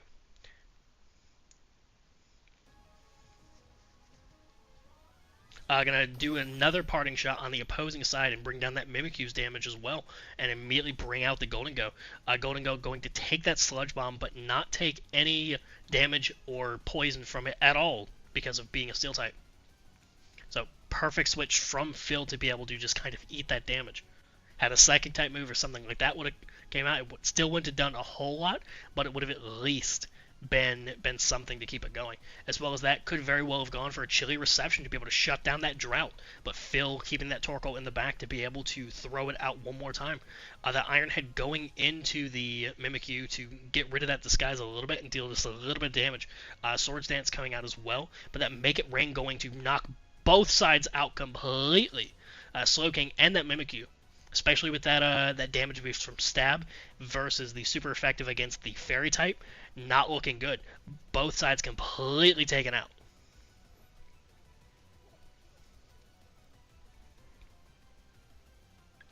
Gonna bring out that Dondozo and that Tatsugiri, hopefully immediately go into Commander and get that big boost from it.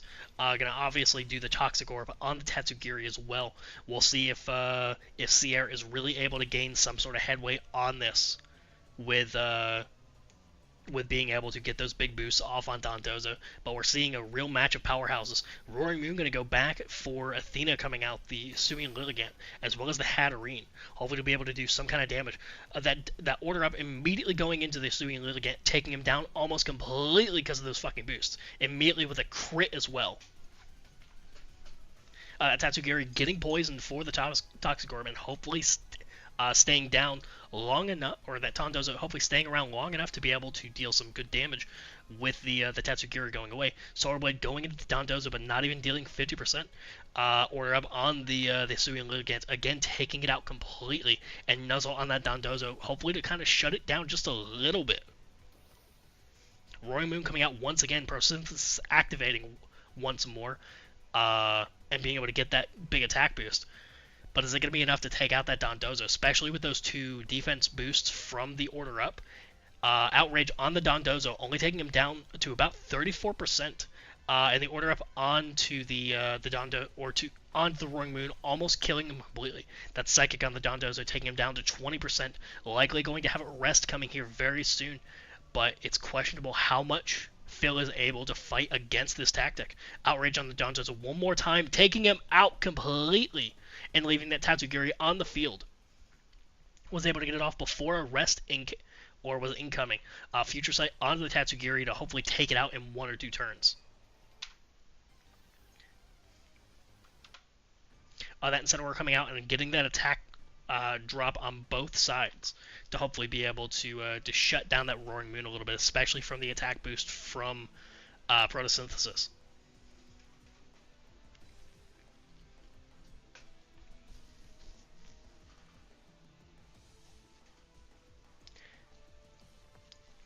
Dondozo wasn't able to do as much as I had thought that it was going to, especially with those big boosts and how much it was able to do to that Roaring Moon. However, Roaring Moon going to go ahead and come out, or go back for that Incineroar coming out, and immediately dropping the attack again on the opposite side. Going to put the Fake Out into the Incineroar, however, not really doing a whole lot, but that Dragon Pulse takes out the Incineroar completely, so no more Intimidate from the opposite side. That Dazzling Gleam on both sides going to take out the Tatsugiri's remaining a little bit of HP. Roaring Moon coming out one more time, and there being only an Incineroar on the opposite side. This game is set and done. Torkoal going to come out one more time with its 1% HP. And activate Photosynthesis again on the Roaring Moon. Outrage into the Incineroar is going to take him out completely.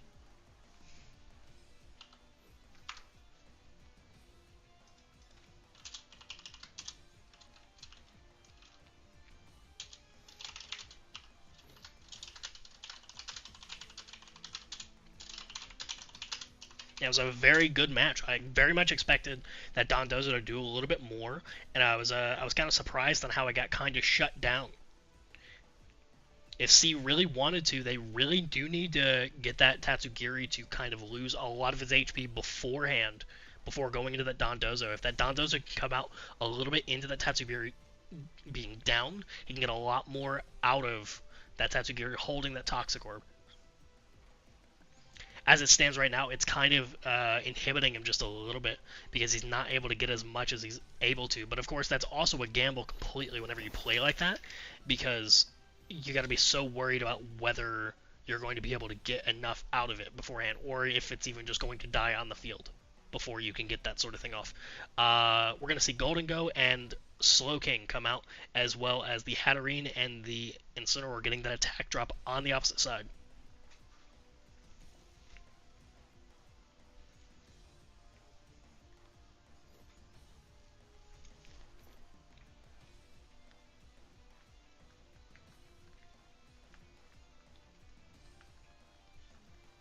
Hatterene immediately going to come back for that Torkoal and get that Drought up immediately.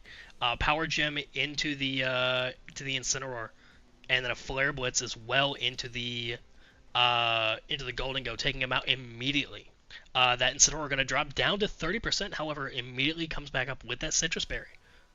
Sludge Bomb onto the Incineroar, really wanting to take that Incineroar out completely. Gets that Poison off on him as well, and takes him down to 10%, but not enough to take him out completely.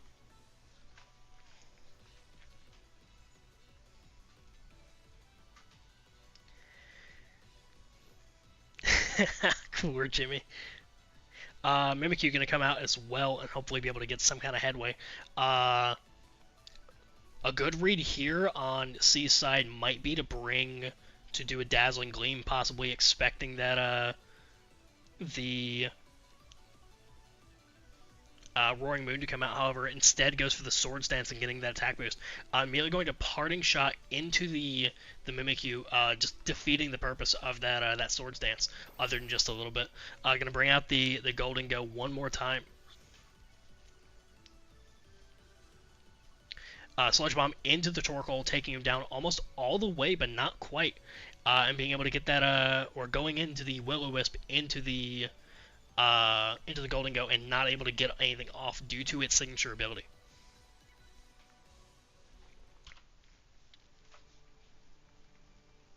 Shout out once again to Zame for this fucking sick music.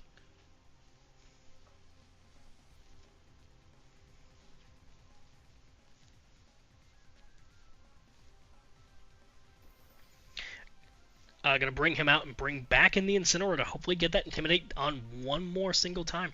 Gonna go into the Shadow Claw to the Golden Go and take him down to about 50%. But that Make It Rain is going to take down the Disguise and take that Slow King down just a little bit. Sludge Bomb into the Incineroar is going to take him down completely, negating Phil's ability to intimidate anymore. However, bring out that very intimidating Roaring Moon instead with that Photosynthesis boost. Immediately getting that attack boost from the Drought.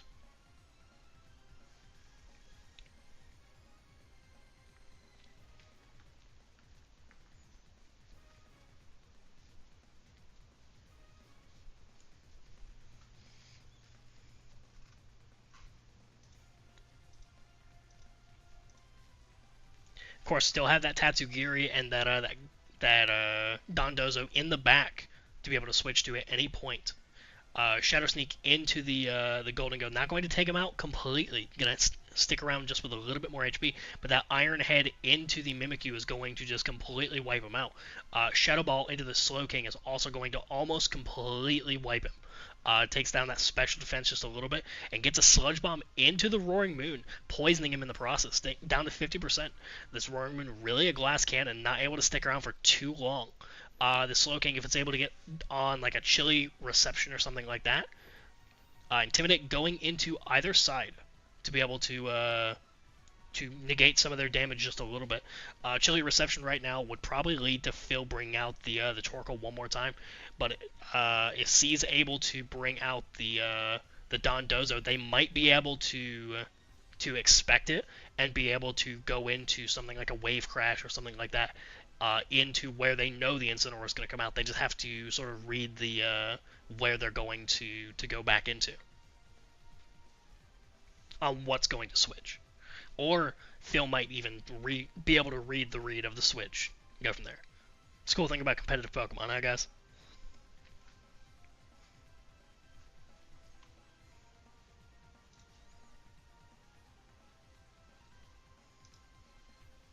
Roaring Moon coming back out for that Hatterene.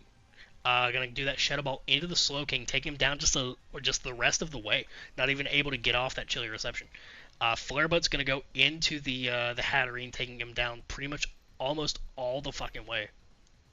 Phil kind of looking a little weakened on his side, with a lot of his Pokemon being very low HP. Dondozo coming out and hopefully being able to get some sort of headway, but of course with Drought active, that Incineroar is going to be able to do some good damage, especially looking very healthy on C's side.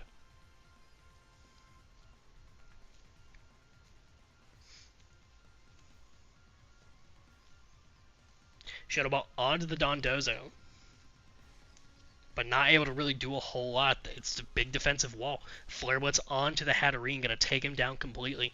And of course, that last order up as well onto the Golden Go, going to take him out the rest of the way.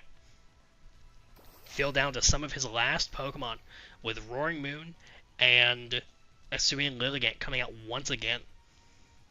That Photosynthesis activating once again and being able to get that good boost off from it. But it's whether Phil is going to be able to take this to the rest of the game.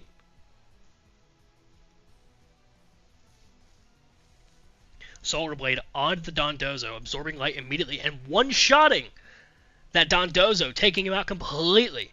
Outrage onto the Incineroar. Phil completely turning this game back around. C down to some of their last Pokemon with Tatsugiri being it.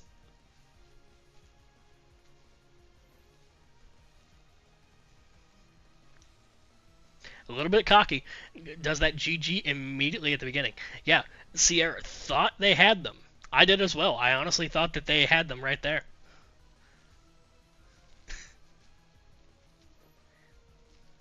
Keep it going, guys. You guys got this. A very good match between both of them. I'm very thrilled at these two competitors.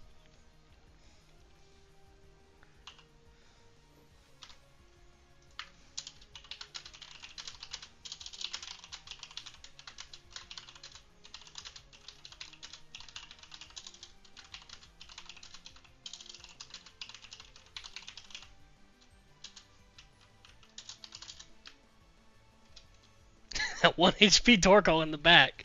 Crazy.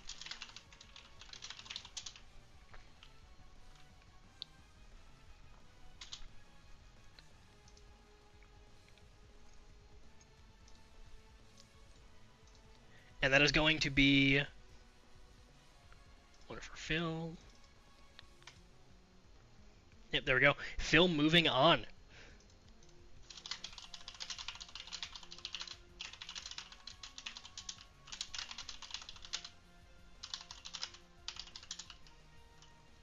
Yeah, Phil's got to keep climbing.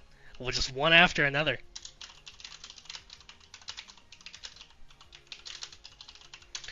Be right back, guys. Gonna go ahead and go get a drink really quick. And just keep this going.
Alright, we are back.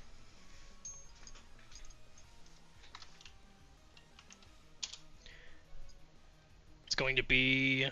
I don't even think I said who was the next one.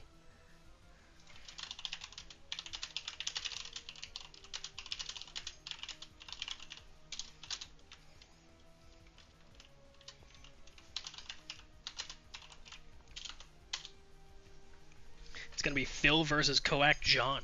One more time.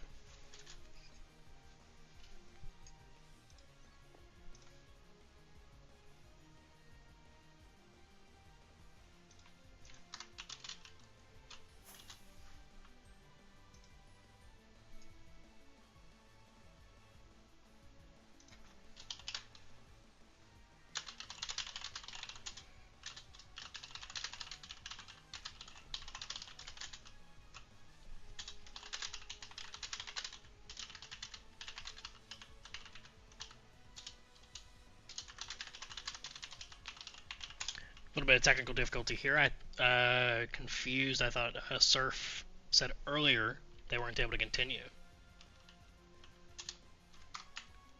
Whoa, look at all those people online.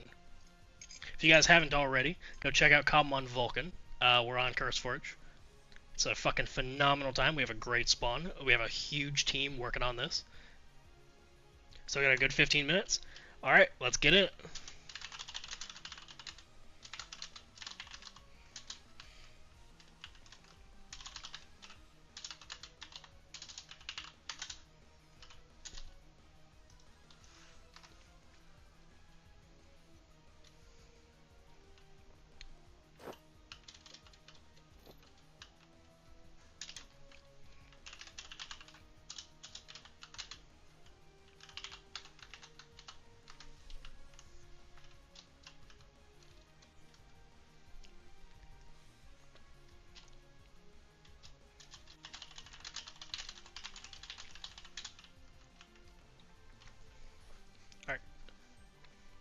Jean versus Surf. We'll see who ends up going on to the next game versus Phil, and hopefully seeing if Phil can get out of losers bracket or if somebody else is going to go on in his stead.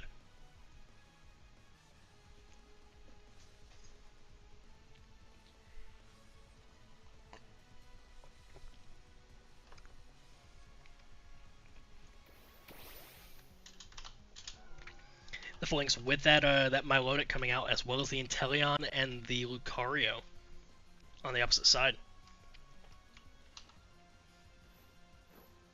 I fucking hate these names, man. Fucking Milotic and the Phalanx being named Torkoal and Eruption. That's gonna fuck me up so much in this little chat window. The Milotic coming out with the Armarouge instead, taking his place. Dragon Pulse into the Armarouge, gonna take him down just a little bit, but not past 25%. And that close combat into the Empoleon, going to almost completely wipe him. Hydro Pump into the Phalanx, almost said Torkoal there, taking him out in one shot. Dragon Pulse coming out as well, in place of the Phalanx, who I'm not sure what was going to do on that side of the field in the first place. Dragon Darts into the Lucario, not really able to do a whole lot of damage, and only taking him down to about 15%. That Flamethrower into the Lucario, completely wiping him, however. Bubble Beam from the Inteleon into the Armarouge, taking out the Armarouge. That Garchomp and that, almost said Torkoal again. I'm gonna get you for this, Surf. The Garchomp coming out with the, Corviknight, thank you.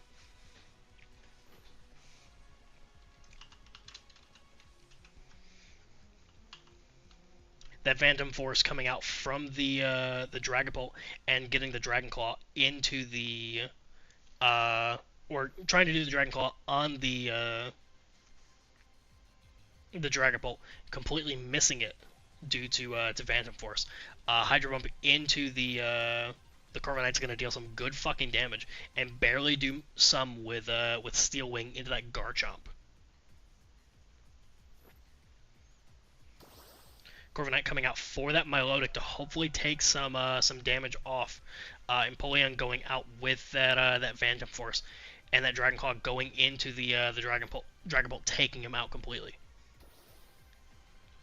A Dragon coming out to put some real pressure on that Garchomp, as well as a Luxray to put some pressure onto that Milotic. We'll see if somebody ends up protecting her here, or if somebody's able to stick around.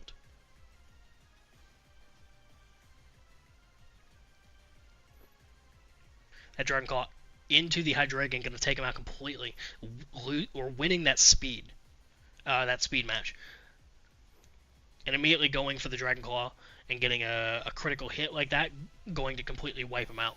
Discharge not going to deal as much as I thought into the Milotic, keeping him around just for a little bit longer, but bring out the Corviknight. With that double Eruption going, I'm not sure how much it's going to be able to really get there.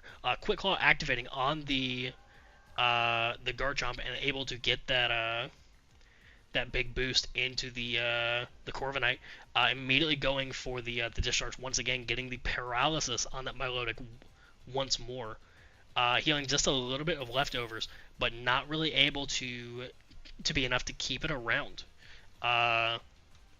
Surf down to his very last Pokemon here.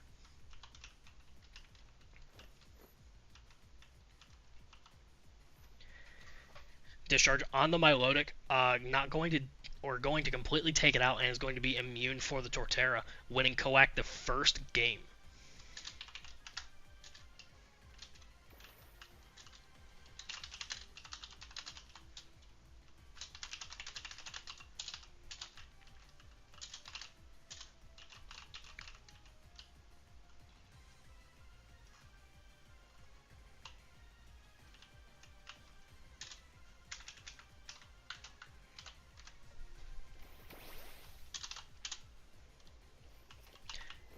On to game 2 between Surf and John. Going to immediately bring out that Dragapult Hydreigon combo, as well as the Empoleon with the Luxray. The Luxray not able to discharge here due to the Empoleon being on the field, unless they do a switch into that Torterra to be able to get that immunity.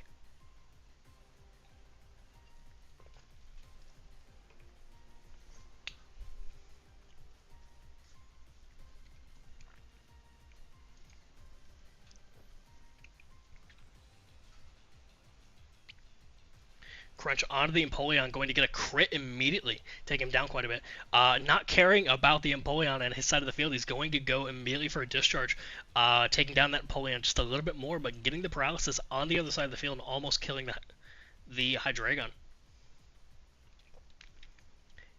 Missing the Dragon Bolt due to Phantom Force, of course.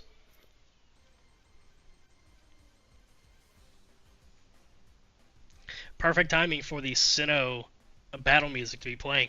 Gonna go for a discharge again, taking out the Empoleon, and then of course doing a good bit more damage on that Hydreigon. The Hydreigon not able to move due to that paralysis. Very unlucky there. Sergeant Brexit asked in chat, how big is the player base? We average pretty much like 10 to 20 players at all times. Kind of swaps out throughout the day. Gonna go ahead and go for that Dragon Breath onto the Garchomp, taking him down just a little bit, but not quite. Dragon Claw onto the Dragapult, taking him down completely, shutting down that Phantom Force. And of course, the Hydreigon getting completely shut down by this paralysis, double paralyzed in 2 turns, just unable to really do anything. Locked the fuck down.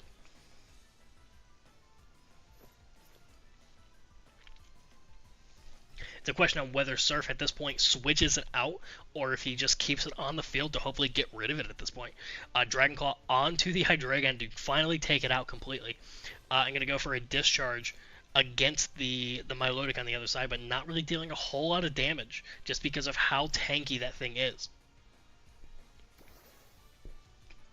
Hydro Pump into the Garchomp's almost going to take it out, but not quite, leaving for about 20% left.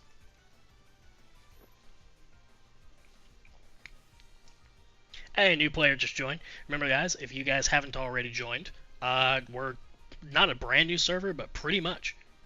Steel Wing into the Torterra from that Corviknight's not going to do a whole lot of damage. It gets a good bit more with that discharge. Hydro Pump into the Torterra is almost going to get it just a little bit below 50%. But if you guys haven't already, the link is in the description below of what our mod pack is and stuff like that, and a lot about us. Feel free to join the Discord, hit us all up. Fucking, we're fairly new. We've only launched this year, and we're already making fucking strides. Doing events every month, doing things like this with our championship tournament. Who knows, you could be our next champion in the next 4 months. Milotic going to go ahead and come out for that Armor Rouge to hopefully gain some headway against that Torterra. Going to get immediately discharged into with that Corviknight, going to almost drop, but not completely. Paralysis into the Armor Rouge is going to be really unfortunate, but that Brave Bird from the Corviknight taking it and the other one down to be able to get rid of that Torterra. And Fernape coming out along with the Phalanx.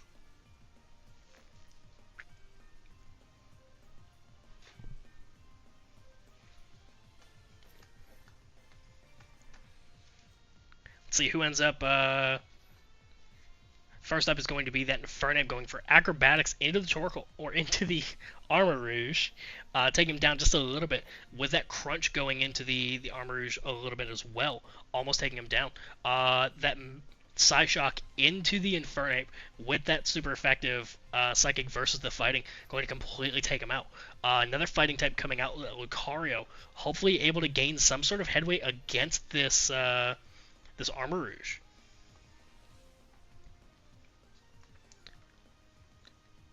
It's looking very evenly matched for both sides. Extreme Speed onto the Armarouge is going to take him out completely. And that crunch into the Phalanx is going to take him down almost all the way. Close combat into the Luxray, not able to quite do it, but quite a good bit.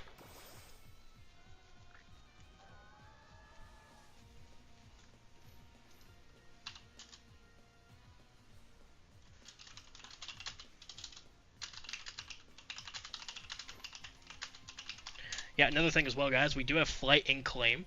Going to do that Discharge into that Milotic, taking him down just a little bit more. That Paralysis really hindering that Milotic to be able to go first.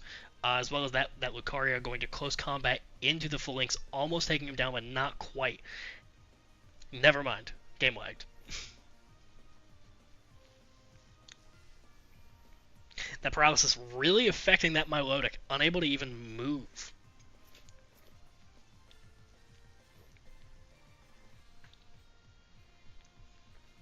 Thundershock into the Milotic, taking him down just a little bit more, and getting that Dragon Pulse off on it. Going for a Surf and taking out the Luxray finally, and taking the Lucario down quite a bit. But bringing out that Garchomp. Probably not going to be able to do much with that, with being able to do Surf. However, it might be able to get that Quick Claw off and be able to take out that Milotic before it's even able to do it, especially with the fact that it is paralyzed. Yeah, gonna get that Dragon Claw immediately there, and Koak wins the second game.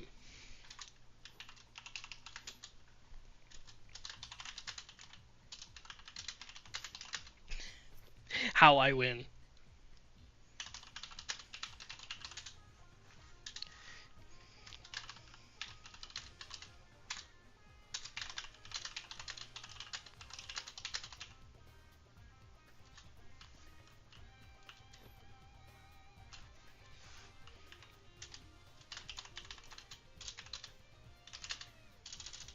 This time it'll be Phil and Koak.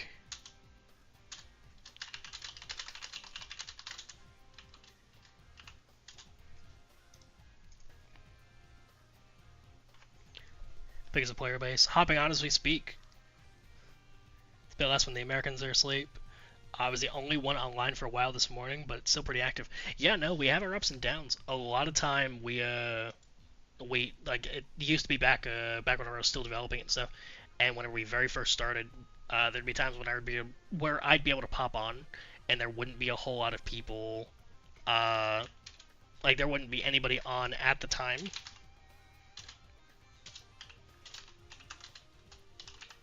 But nowadays, I can't hop on without there being like at least 2 or 3 people on. So we're rapidly growing as we speak. As y'all can see here, yeah.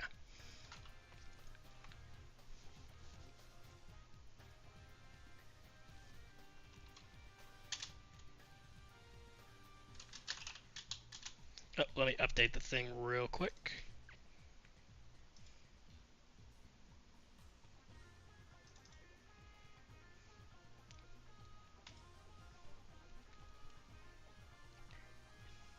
Man, this will be the rematch between Koak and Phil.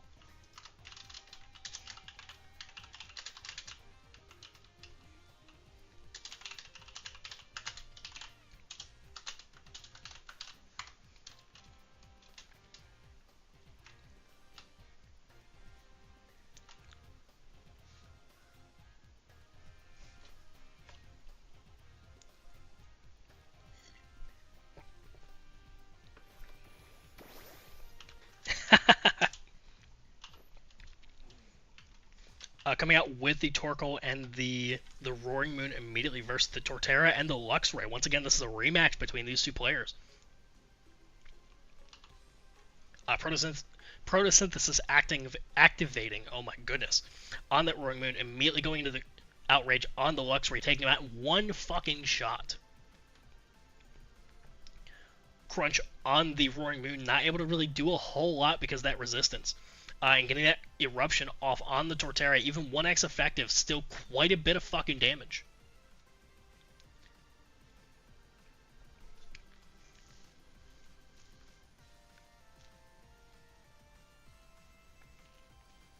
And Garchomp coming out with this Lucario, hopefully able to do some kind of damage, possibly with an Earthquake or something like that, to just deal some sort of damage versus the Torkoal.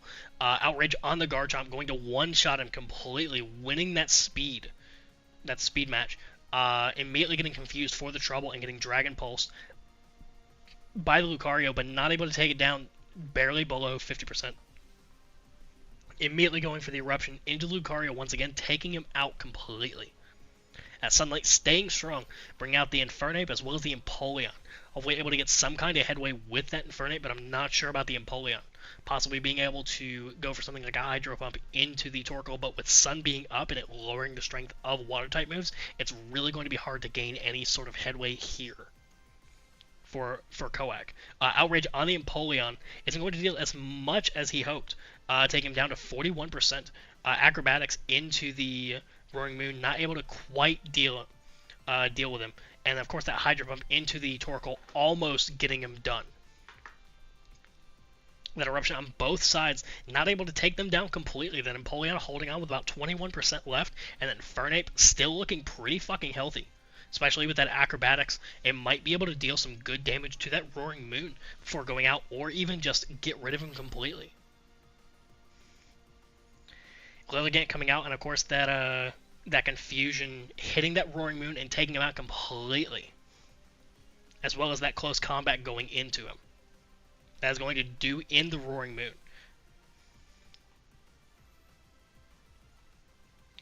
That bubble into the Lilligant going to be a critical hit, and then lower its speed a little bit as well. Gholdengo going to come out and really pressure the other side of the field. Anytime that there's one of these things on the field, it is a fucking monster to deal with. So here's hoping that they can get off either, probably just a Flare Blitz or something. Since even then, because of the Ghost type, it's immune to fighting and immune to normal. Close Combat into the Infernape from the Lilligant is going to take him out completely. Gets that defense and special defense drop, but not really going to do a whole lot with that Empoleon. Shadow Ball into the Empoleon is going to take him out completely, winning the speed match and winning the game.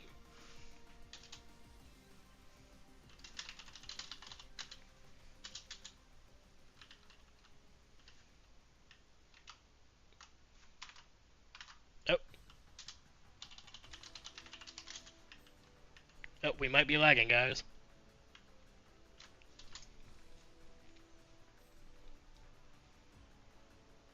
Let's see what's going on.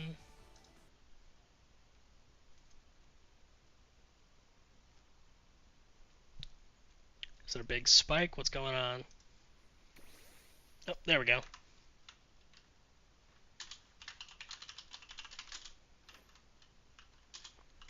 Yep, we're going to go ahead and go for a quick restart.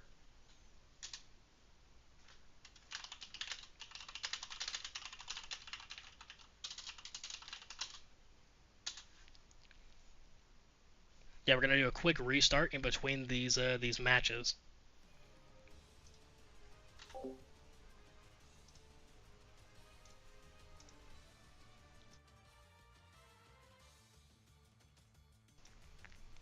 Yeah, usually has to restart every now and then just because of the issue, like some of the back-end issues with the server. However, it's usually pretty stable a lot of the time. I think it has to do with some stuff with Mega Showdown, of course, just being a kind of a clusterfuck of a mod, but there's too much to it to, you know, to not be able to use it.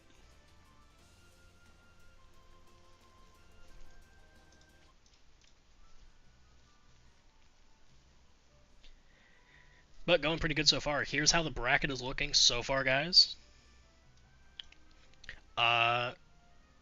Phil just beat Coac once. He's got one more game against him, but Coac might be able to claw back with a double win versus Phil. Only time will tell.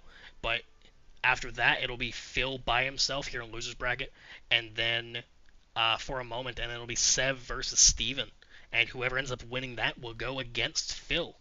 Or whoever ends up losing that will go against Phil. And Phil will have to face off one more time to see if he makes it into back into winner's bracket, and then, of course, possibly seeing if who will be champion, him or Sev or Steven.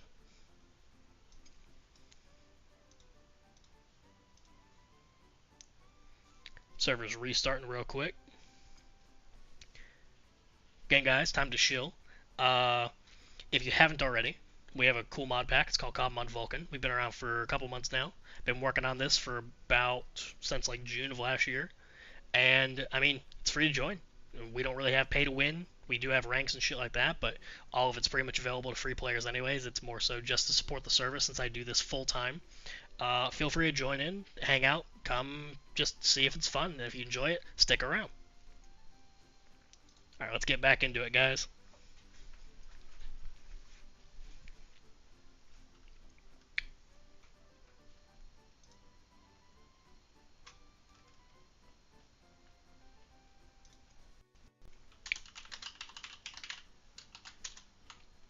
Welcome back, everybody. Oh crap, Phil connected. He's just hoping.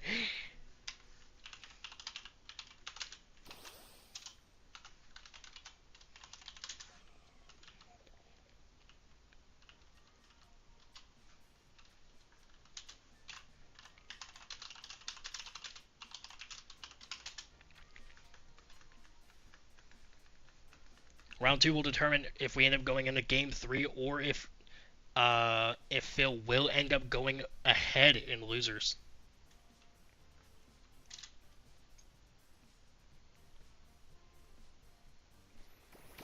Gonna go ahead and come out with the Torkoal and the Roaring Moon, as well as the Garchomp and the Luxray. Gonna immediately get that attack boost from Photosynthesis. Outrage is going to immediately take out that Luxray one more time, just immediately, every single time. Dragon Claw into the Roaring Moon, however, is going to take him out, kind of hindering Phil just a little bit. That Eruption into the Garchomp is going to deal some good damage, especially with a critical hit. However, losing that Roaring Moon early on is a big hindrance to Phil, as it's shown before. Bringing out that Empoleon immediately versus this Hisuian Lilligant, it could very well be a bad matchup if he decides to go for that Solar Blade. However, we might also see a switch here from Koak. As well as that, we also have this Garchomp on the other side of the field. Empoleon going to stick around just barely with 26% and getting that crunch into the Hisuian Lilligant, only taking it down about 20-ish%. That Hydro Pump going to miss, however, that Eruption is going to completely take out the Garchomp. Or the other one. Fuck it. Inferno going to go ahead and join us on the field. Seeing if it's going to be able to deal some good damage. However, it's been shown before that the Hisuian Lilligant does outspeed it quite a bit. Incineroar going to join us on the field and go for that Intimidate on both sides. Really going to hinder that Garchomp and that Infernape. And that Solar Blade going to go into that Garchomp, taking him out completely. Raging Fury into that Hisuian Lilligant going to be a crit and super effective, taking him out. Both sides just kind of taking lick for lick on each other and just dealing some good fucking damage. Next up is going to be the Golden Go and the Lucario. Hopefully able to stick around just a little bit. Again, that Golden Go very fucking scary, but Koak has shown that this Lucario and this Infernape duo can do some good fucking damage. Just like that, Raging Fury into the Golden Go, going to take him out. Just a little bit of damage on that Infernape, and then a close combat from the Lucario into the Incineroar, wiping him. Phil really struggling to keep his footing here, with all of his Pokemon going down back to back. That Torkoal going to come out and hopefully be able to get some eruptions off against this other side of the team, this other side of the field. However, it's a question of whether or not he's lost enough footing now that Koak can really push him back down even more. Going to be joined by Hatterene on the field to hopefully be able to get off maybe a Future Sight or something like that. Infernape is confused due to Raging Fury, however, is going to get another one off and take him down to a little less than 20%. But that close combat from the Lucario, even with that defense, especially defense boost drop, is going to take him down to 45%. Psychic into the Infernape is going to take him out completely. And then that Eruption from the Torkoal is going to destroy that Lucario. Bring out the Torterra as the last standing member of Coax team. Hopefully able to get some kind of headway, and hopefully be able to keep this momentum going. An Earthquake into the Torkoal and the Hatterene, able to deal some good damage, but not quite take either of them out. That Will-O-Wisp into the Torterra is really going to fuck him over.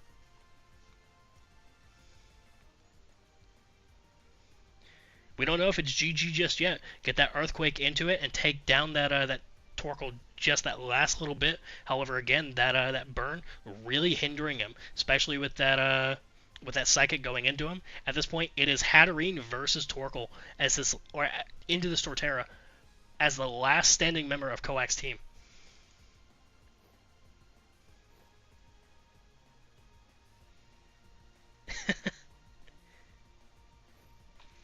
Early GG is a little toxic, but it was Coax who said it.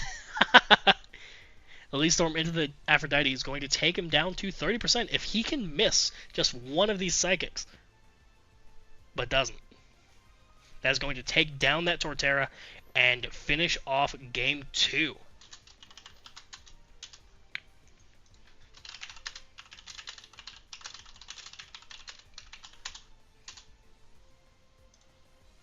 That is going to finish off Game 2 with Phil moving on once again, completely clawing his way out of loser's bracket.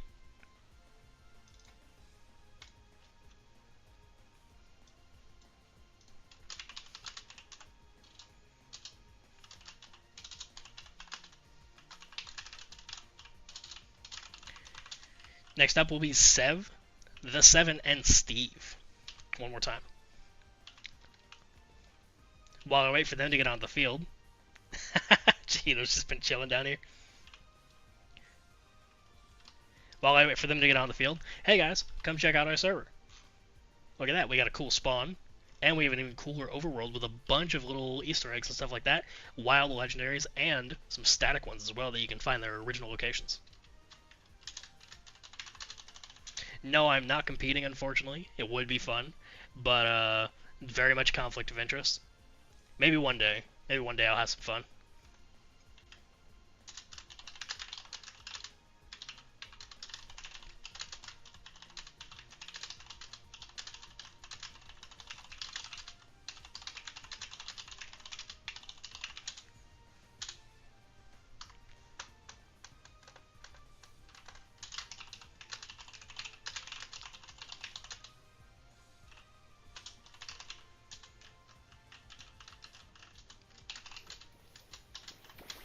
Oh, we are starting off. Battle, spectate, Steven. There we go.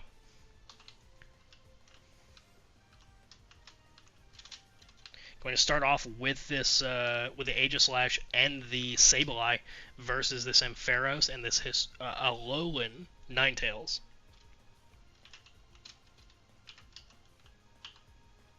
Gonna get that snow warning up immediately to hopefully get a Veil going.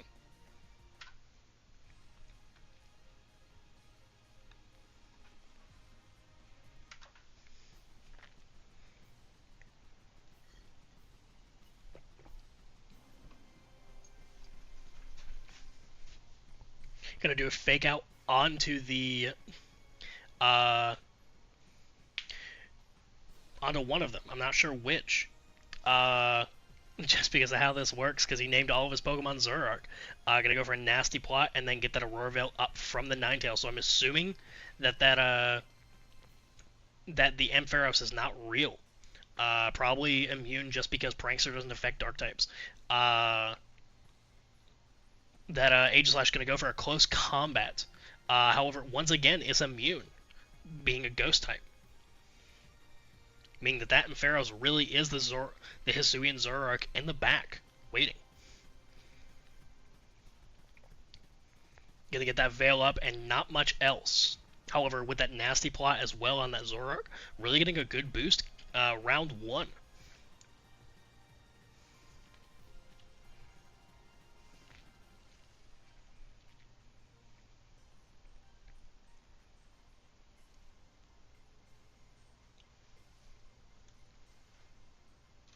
Both sides waiting it out to see who's going to do an encore on the Zoroark. However, and so it must continue doing its Roarveil onto the Alolan Ninetales. It's stuck doing Roarveil. However, going into that Iron Head into the actual Zoroark and dropping its illusion. And we're Shadow Ball into the... I don't know why I can never remember Sableye's fucking name. Shadow Ball into the Sableye is going to do some good fucking damage, but not quite take him out. Both sides still down to or up to their first 2 Pokemon. No one's switched out yet, nor has anybody fainted.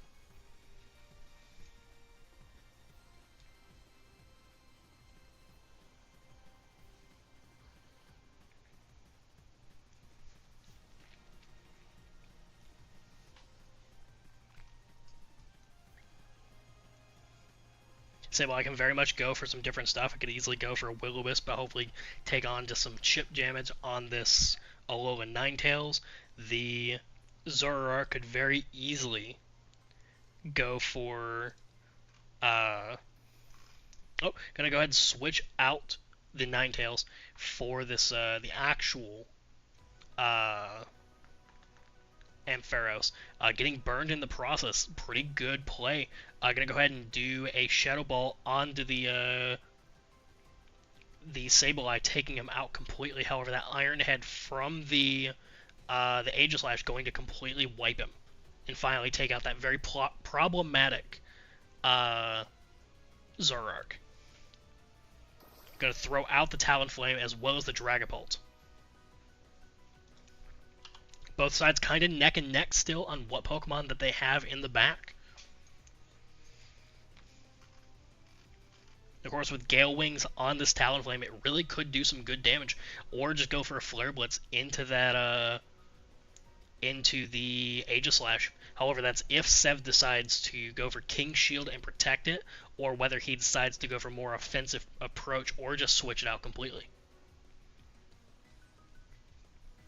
Personally, to protect that Aegislash, I would have had something with like Flame Body or Flash Fire in the back to be able to absorb any fire attacks, and then go keep going with it. Brave Bird into the Dragapult, going to take it down a little bit, but not quite, and then Thunderbolt into the Talonflame, almost going to wipe him out. Again, I'm going to get these players for these fucking names. Aerial Ace onto the Ampharos, going to deal a little bit of damage, but not quite. Really kind of aiming for that that crit from it. Gonna bring out the... I just need like a cheat sheet for myself. Here. Gonna bring out that Lycanroc onto the side, getting ready for it. Hopefully going to go for something like an Accelerock, or possibly even a Counter. We've seen him do some really good plays with Counter in the past. I'm pretty sure that's what ended up taking out Phil in the previous game.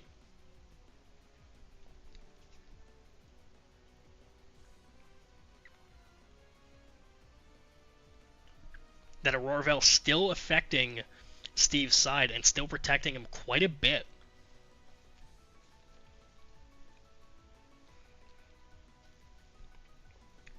The Aegislash might also be severely hindered by that paralysis. However, with the priority move of being able to protect, as well as some other stuff, it might actually benefit from it.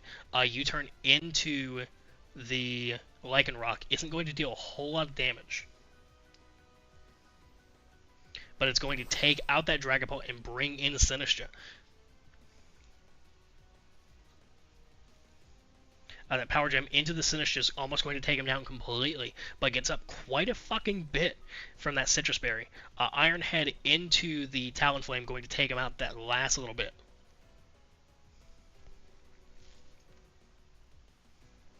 Decidueye joining us on the field.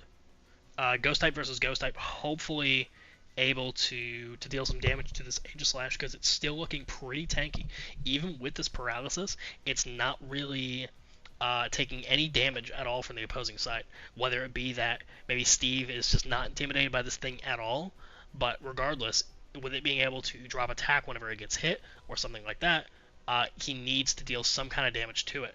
Immediately goes for a Strength Sap on it, on one of the opposing Pokemon, and lowers their attack, and then immediately goes for the Power Gem into the Sinistcha, almost taking it out, and almost killing the Aegislash as well. Hold on one moment.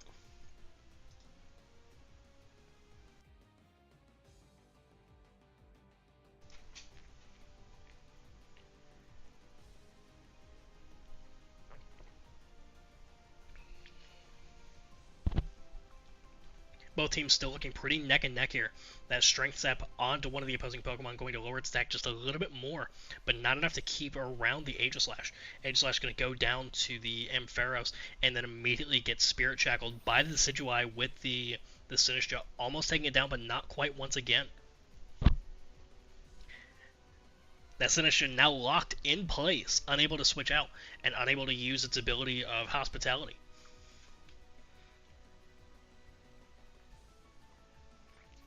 That Rage Power coming out from the Sinistcha to make it the center of attention and to direct all of its attacks into it. However, that Overheat coming out from the Chandelure, lowering its special attack and then dealing just a little bit of damage onto the other side, but not quite enough to take out the Decidueye as well. Power Gem one more time, going to go ahead and take out that Sinistcha.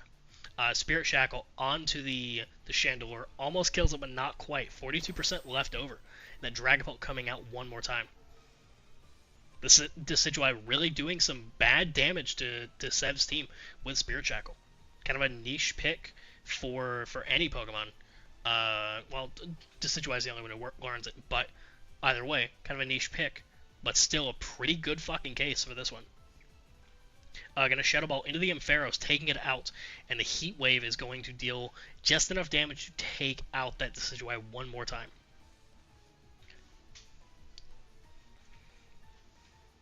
Alolan Ninetales is going to join us on the field. Possibly it has some kind of sauce to be able to take out this Dragapult and this Chandelure, but not quite. Shadow Ball into it, as well as the Shadow Ball from the... Oh, no, it was a fucking Life Orb that took it out. Yeah. Overheat on the Alolan Ninetales is going to take it out completely, winning Sev Game 1.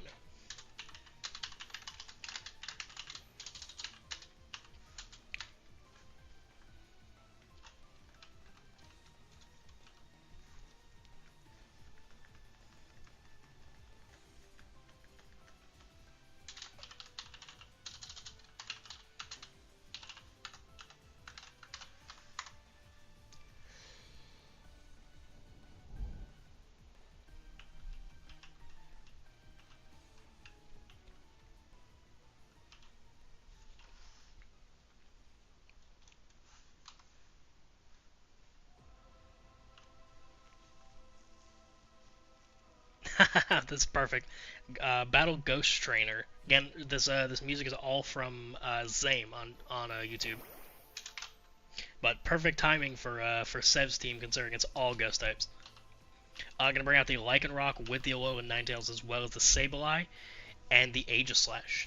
Snow gets up immediately and will most likely getting up that Veil. However, doesn't get it because of the Fake Out. The Lycanroc, aka the Zoroark, gets up the Nasty Plot, however, doesn't get a whole lot there because of the Iron Head. Its illusion completely wearing off. This game, once again, like I said, with a Game 3 format like this, you're able to see a lot of your opponent's tricks Game 1, and Game 2 really does come down to skill and trying to figure out how you're going to go against their whatever gimmick that they're running. You know? Same thing for Dondozo Tatsugiri, same thing for, Zoroark in the back. He got a really lucky play on the first round, but now with Sev kind of knowing what to expect, he's able to kind of gauge and say, okay, this has got to be this. He knows he's going for Zoroark first round, and he's able to go against it. It's a point of whether Steven can kind of mix it up a little bit in order to throw him off completely and kind of throw in something that Seven hasn't seen before. I'm going to do an encore onto the Zoroark, forcing him into that nasty plot, and just kind of keeping him on the field. Aurora Veil is going to come out from the Ninetales. However, that Iron Head's going to take him out completely. Seven probably hoped that he'd outspeed it there to be able to take it out. However, Aegislash, being a super slow Pokemon, just unable to get there. The Zoroark kind of locked on the field now, though, spamming Nasty Plot and kind of just dead weight. At this point, Steve can either decide to take him out or hopefully get one move off with that Nasty Plot, boost. Talonflame going to go ahead and join us out on the field, hopefully able to get some kind of headway onto this Aegislash.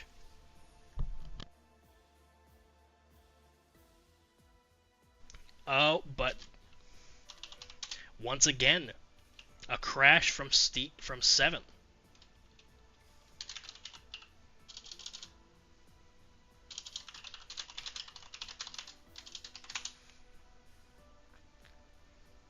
Another crash from Steven. Not sure what's going on with that.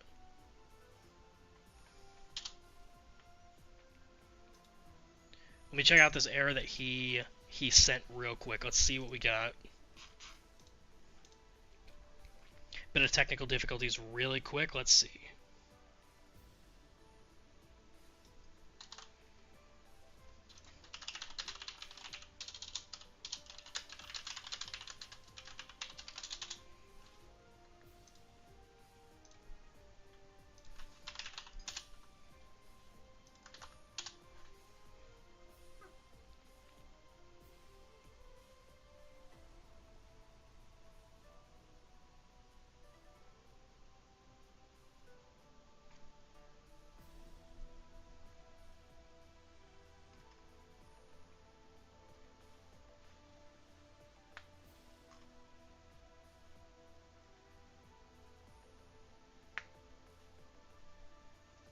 Yeah, very likely he's running into an issue with, was it Steve before that he was going against? Let me look.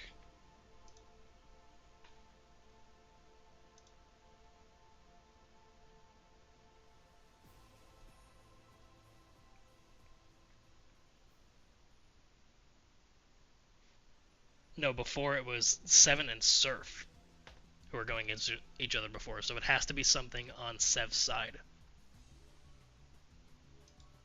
1.1.7b, yeah. That is the correct version.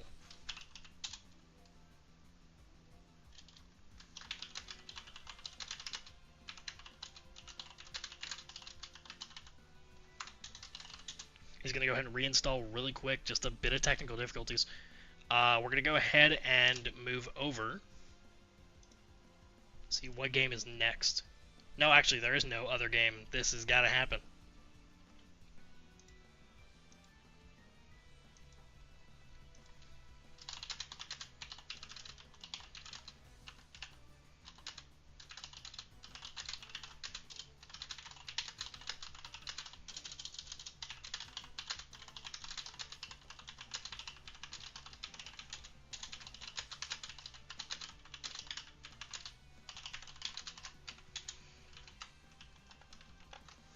Yeah, hopefully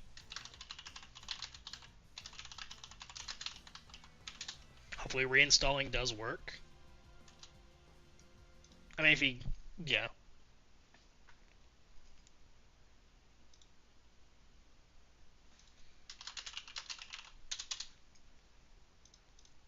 Yeah, I can understand it's very frustrating, but, like, for the sake of fairness, I gotta keep it to a point where, like, if you end up crashing during a match and the match is ongoing, unless it's like before the match, then obviously, or even just like game or round one, that's a little sus because obviously it's like you can suss out what your opponent was going to throw out, but at the same time, like, it's still, you know.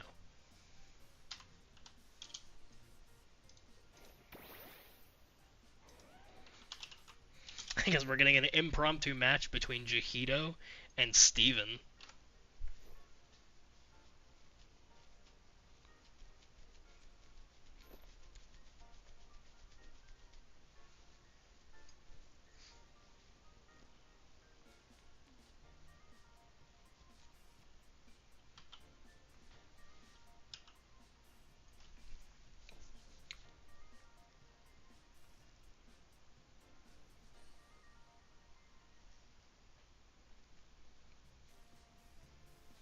Yeah, it's a bit of technical difficulties, guys. As soon as he gets the client reinstalled, we should be able to keep going with it.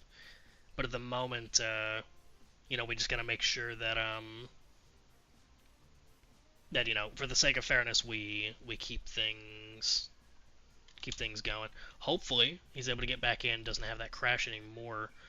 If he does, I'll have to look at his team and see what could possibly be causing that to hopefully prevent any further issues in the future. Get to see a bit of Mega Evolution.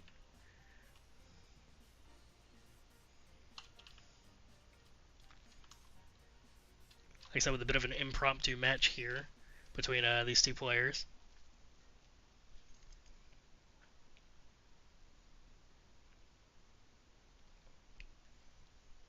How the bracket's looking right now is 7 will be going against Steven one more time, and that'll determine between the two of them who ends up winning.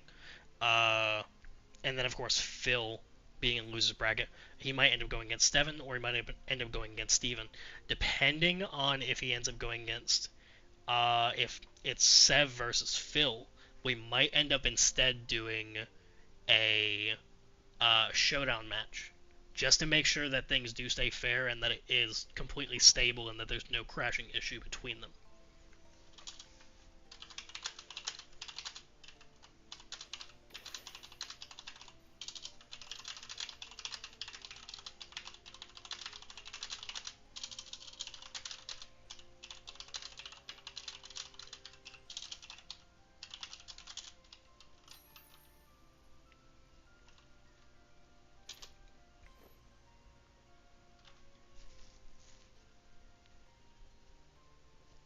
Alright, going into game 3 with 7 versus Steven.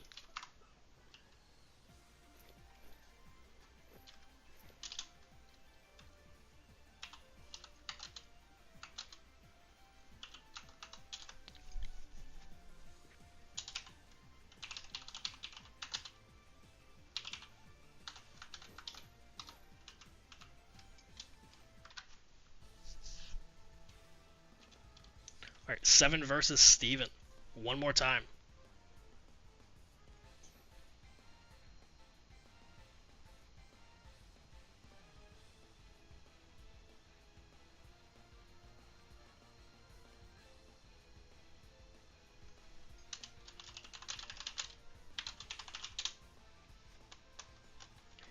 Yeah, hopefully if it does come to that, we can go ahead and just make sure that things are fair on Showdown. I'm pretty sure both these players have their teams in there. Aegislash with the Sableye coming out, as well as possibly a Zoroark on one side of the field. We have the Ampharos along with the Alolan Ninetales. We know the Alolan Ninetales is real because of Snow Warning coming out.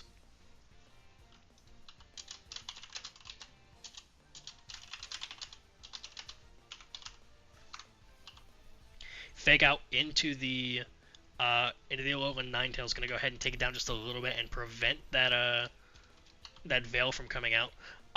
Immediately going and getting the paralysis for going into the Ampharos. It looks like this Ampharos is real, and that neither of these are Zoroark.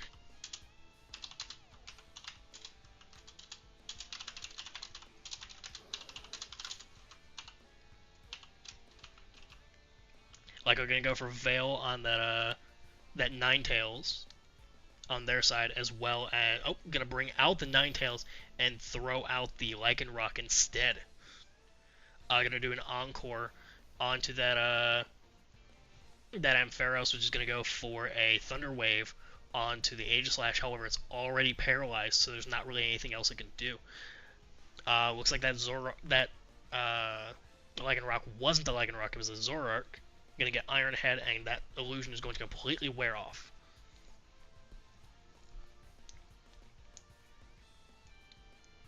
Sev really gaining some good reads on this one, and really gaining like some good headway on it.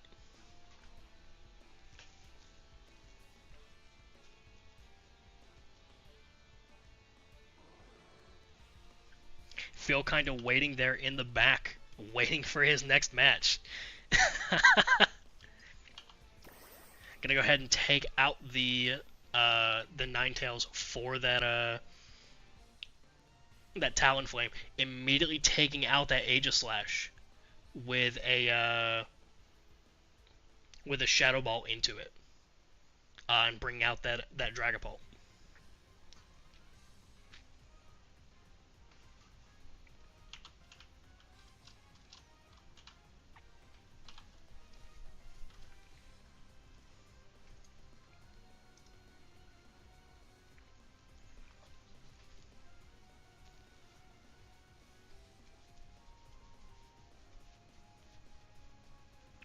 Gonna do a Helping Hand into the Dragapult and get him, get whatever he's doing boosted. That Brave Bird into the Sableye, going to do a good bit of damage, but not quite. That Thunderbolt into the Talonflame, going to take him out completely. But that Shadow Ball going to answer it by taking out the Dragapult.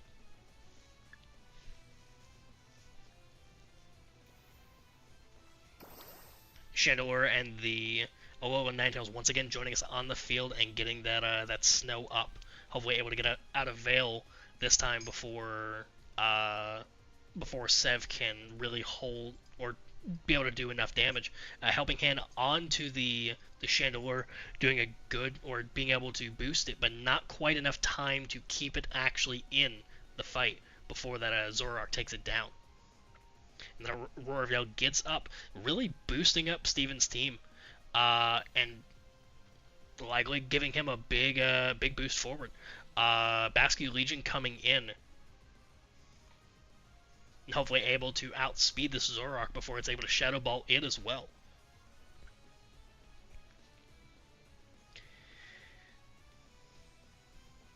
Will-O-Wisp onto the Alolan Ninetales, taking it down just a little bit, but that flip turn finally taking out that Hisuian Zoroark, and bringing in the Sinistcha with Hospitality, healing it just enough to be able to withstand that Dazzling Gleam that comes in.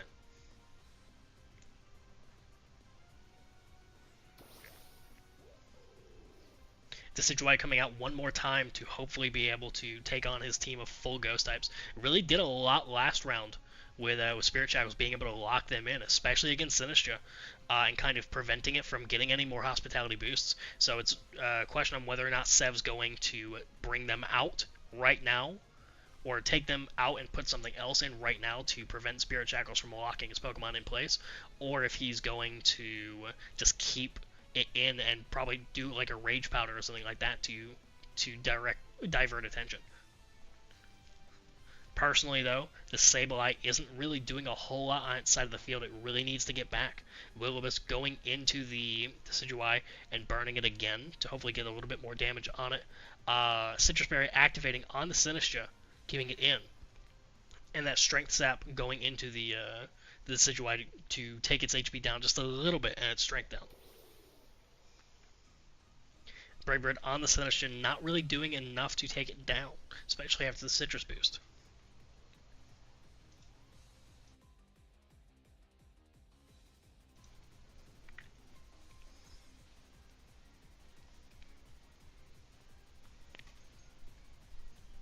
Bascu Legion joining us out one more time to hopefully be able to do some good damage, but this Decidueye looking kind of scary on its side with Grass and Ghost.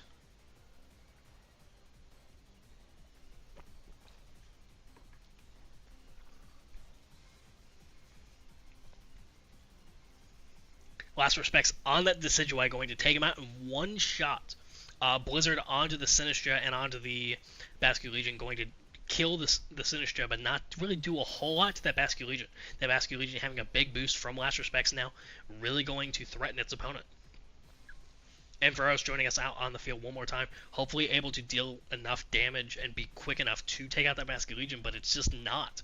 So it's a question of whether or not he's going to try to go and withstand the Last Respects and stick around, or whether he's going to switch, or whether he's going to just take the hit and just try and do something with Alolan Ninetales. Personally, he could really use a normal type in this sort of match right now. Yeah, Zoroark would have really been a good pick for this late game, but unfortunately, being a normal ghost type, but unfortunately just isn't around anymore. Last Respects on the Ampharos is going to take it out completely. Dazzling Gleam not really going to do enough to take out the Basque Legion from the Alolan Ninetales. And the Lycanroc joining us out on the field one more time. This one thing I haven't talked about, this Basque Legion is alone. It is by itself. So whatever he decides to do, he's got to do it now.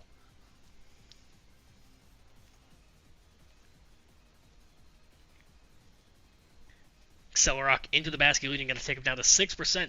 However, getting that Last Respects off onto the Lycanroc, sticking around with 1 HP, and then getting defeated by that Dazzling Gleam.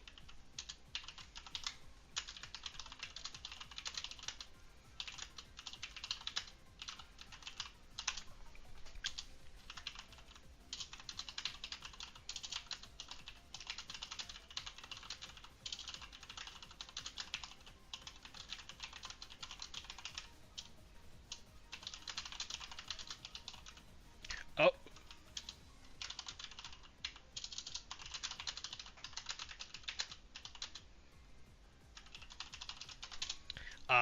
Sev might be done. Yeah. Seems that the crashes has him tilted. Fair enough, I suppose. But quite unfortunate.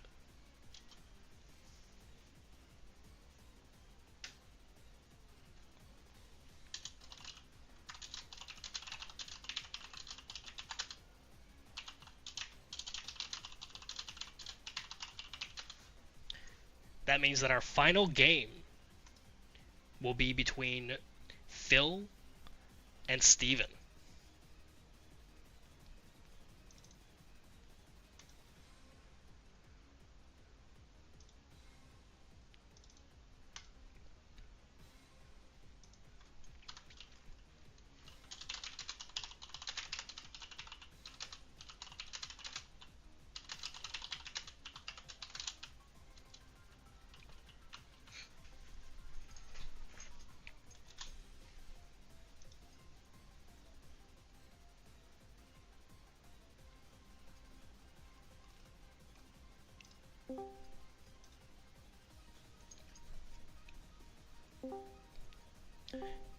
Hello. Oh. Hello, welcome in, both of you. Hello. So, last match. Kind of unfortunate what happened in the last one, just due to the crashing issues, but I mean, you gotta do what you gotta do, huh? Yeah.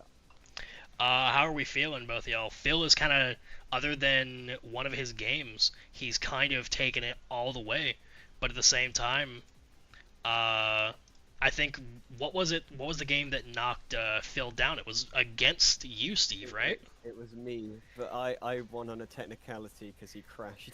That is true, yeah, but then again, you did still win one round versus him. Yeah, that's good enough for me. Yeah, so if y'all can, you never know, you could end up winning against him again. That being said, in the sake of fairness, I think I am going to try and, how do y'all want to do this? Do y'all want to do Showdown, or do y'all want to go ahead and keep it in game? I don't think that Phil's going to crash again, just because that timeout issue seemed to only happen once, and that was different from from Sev's issue. I can do in game. Okay, Phil, you down for that? Yeah.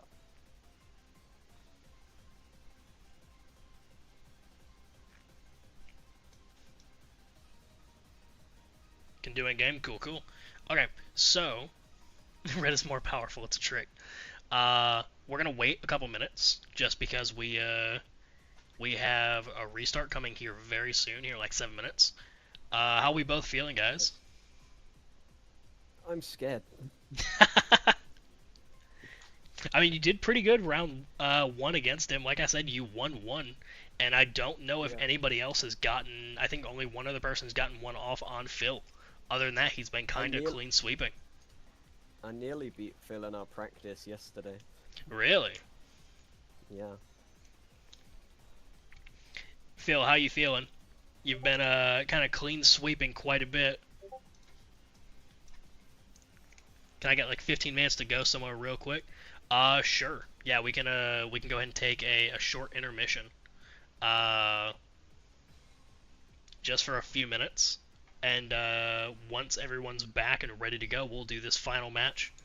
I'm gonna go ahead and actually, yeah, good time to take like a drink break and just kind of like rest my voice, because holy shit, commentating is rough. Alright, be right back, guys.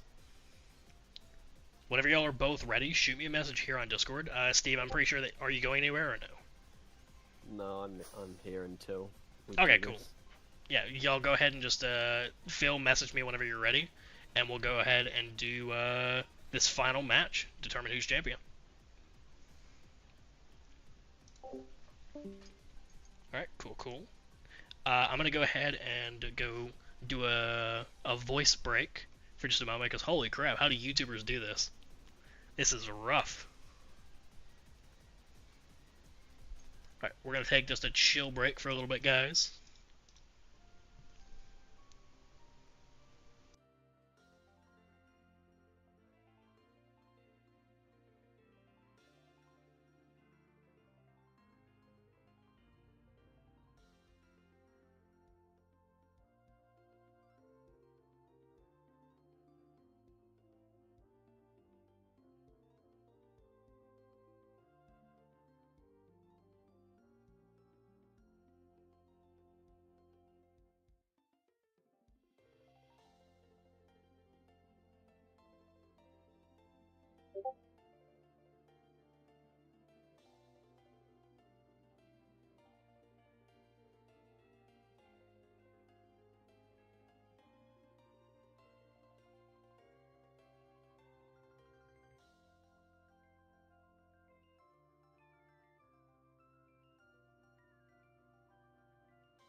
Okay, how we feeling, chat?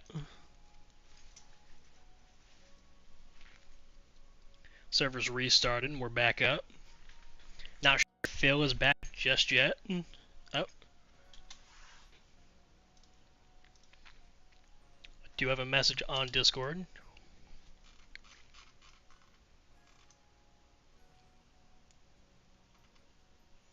Nope, not back just yet. What are these guys doing?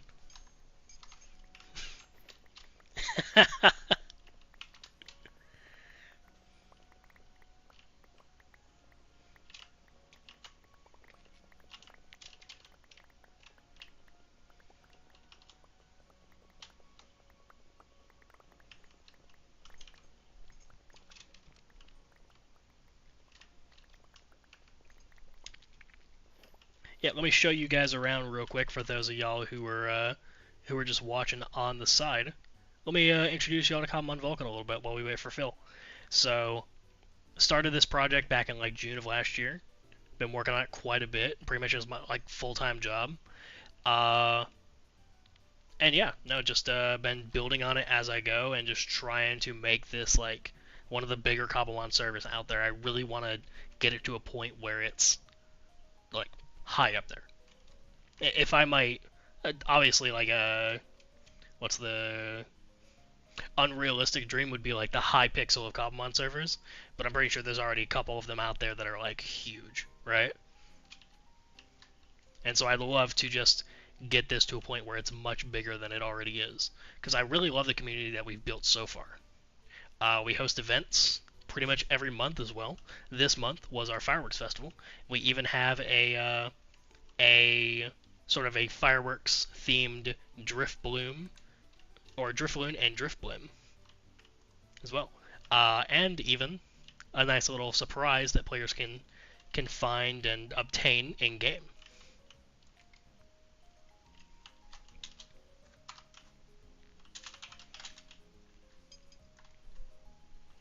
We have a pretty active Discord. Everybody's super chill. It's actually one of the more chill communities I've ever seen online, which is crazy, especially considering nowadays. And you know, constantly adding stuff to the game. We have a absolute massive ton of quests that players can sink their teeth into. Pretty much anything to do with the decks, as well as the shiny decks, if they want to get into that as well. We have gym leaders that players can fight, like NPC gym leaders. And of course we have like pretty much every one of the regular like Cobblemon quests that players can do, but instead of like normal servers where it's just kind of achievements, you get rewards for doing them as well.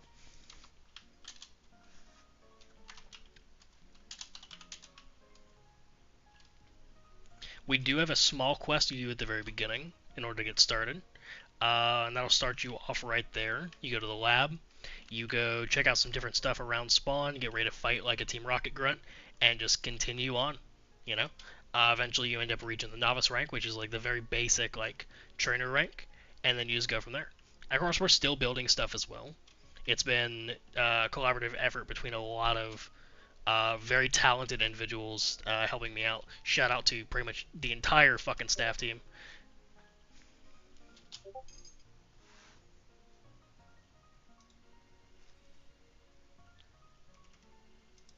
Oh, seems like Phil wants to do the battle on Showdown.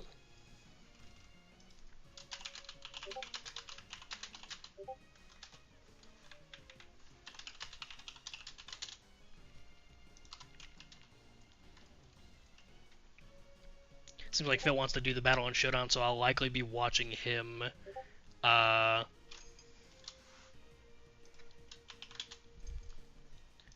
Watching them do it. Let me check it out real quick.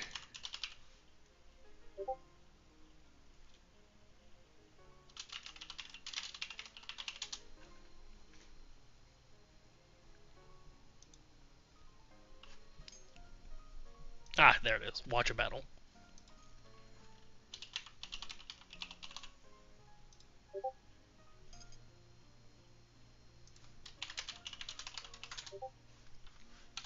Hey, Steven, you there? Yeah, I'm here. Hey, do you have your team built in Showdown, by chance? Yeah, I did it earlier just in case. Perfect. Good fucking call, honestly. Okay. I guess in that case, yeah, y'all will be doing it in Showdown. That'll pretty much alleviate any potential risk of like there being a problem as well. So it kind of helps out with that. Yeah. We'll see if we end up like making that like a usual thing. I haven't seen any crashes from battles until like today. Today's been like the first time I've seen any of it. What brilliant time. I know, right? But you know, if it does continue like that, we'll end up just like having players gather their team in game and then transferring it to Showdown, and that'll just be the way that we do things. A little unfortunate because it's very cool seeing like the animations and shit in game, but you know it is what it is. It is. Yeah, it's fine. But yeah, either way, I'm gonna go on mute again. Good luck. I'm looking forward to it.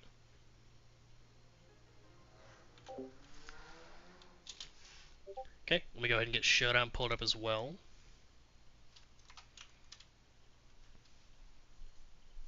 Seems like Steven's trying to figure it out, so we'll go ahead and watch them do it on Showdown.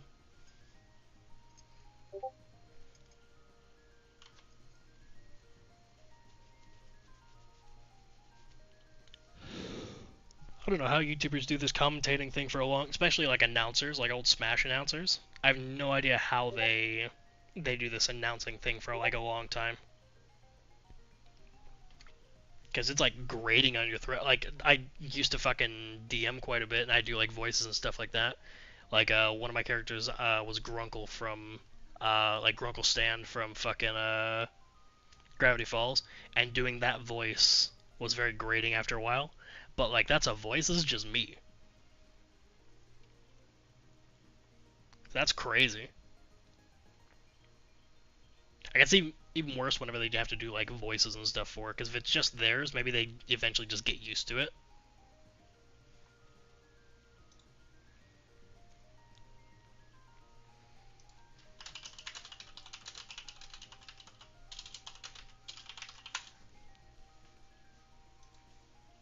Just checking when they start, so that way I can keep an eye on it.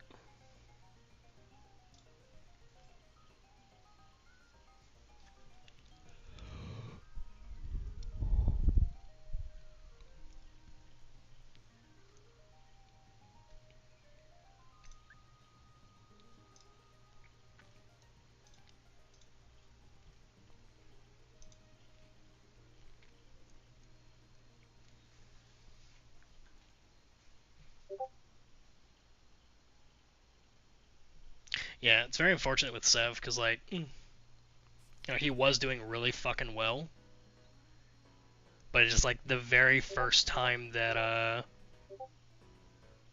like the only time that we've ever did like a thing in game, but we've had battles before and nobody's ever fucking crashed. It's just super unfortunate that this has just like happened the way it has.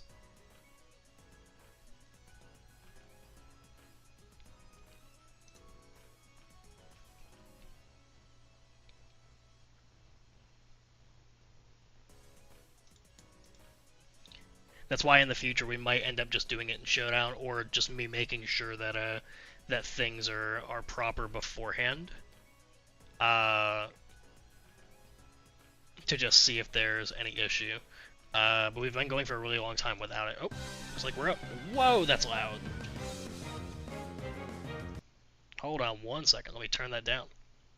Goodness.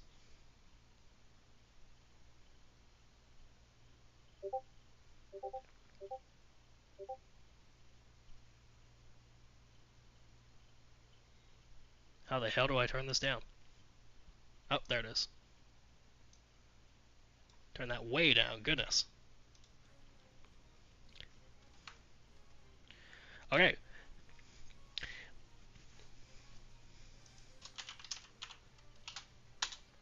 Looks like we're going to go ahead and start game one of the finale between Phil and Steve.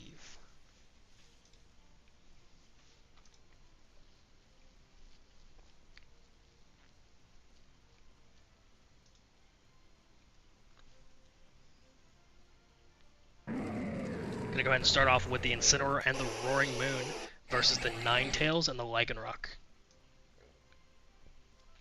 Gonna immediately get that Intimidate onto the other side of the field and get Snow up. Like I'm going to go for a Veil here, but they could immediately get faked out by the Incineroar.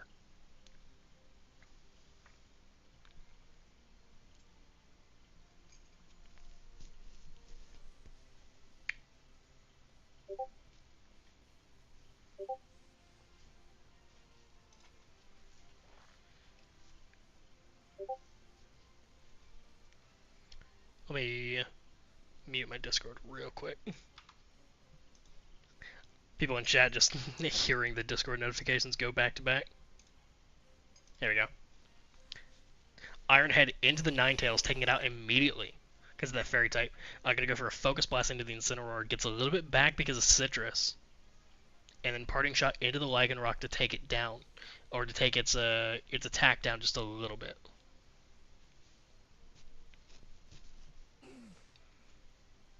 Torkoal coming out and immediately getting Sun Up from that Snow. And in place of the Alolan Ninetales,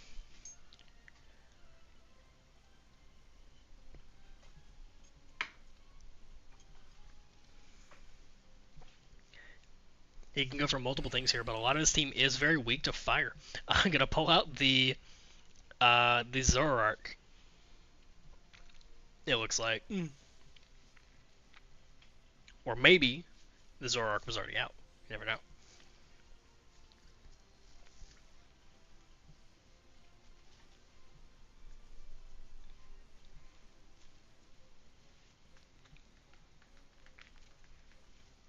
You need that Iron Head into the Lycanroc, but it holds on with its Focus Sash. Gonna immediately go for the nasty plot with the Zoroark. And then get that Lava Plume off on both sides, taking down the Lycanroc, the last little bit of HP that it had remaining.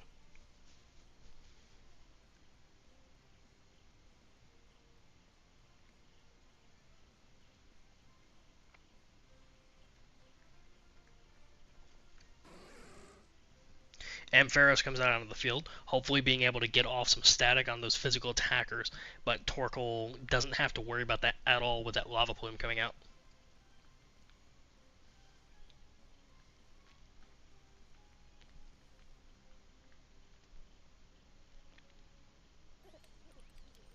Goldengo coming out in place of the Torkoal, keeping it in the back just to be able to put up Sun if it needs to, and taking out that Zoroark finally. That Roaring Moon looking very scary on Phil's team, especially with that Photosynthesis boost. Talonflame coming up to hopefully be able to deal with this Goldengo as well, and getting some good damage off on it.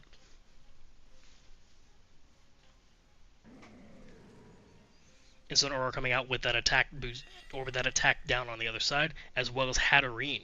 Getting a critical hit Flare Blitz on the Hatterene, almost taking it out completely, but not quite, with 15% left over. Thunder Wave on the Incineroar, paralyzing it, thankfully, or hopefully immobilizing it for anything it can possibly do in the future.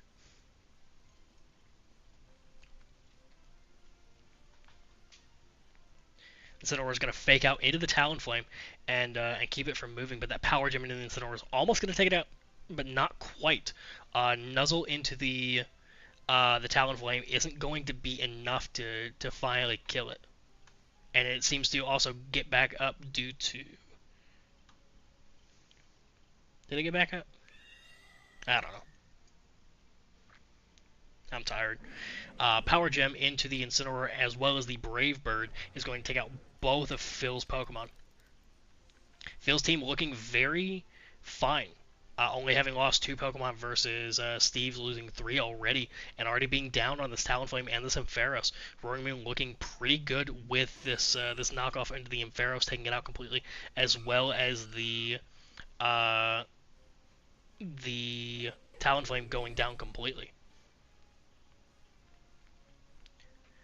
Decidueye being the very last Pokemon on Steve's team, probably not going to have enough to be able to deal with Phil, and it's certainly not as it gets taken out by the Roaring Moon.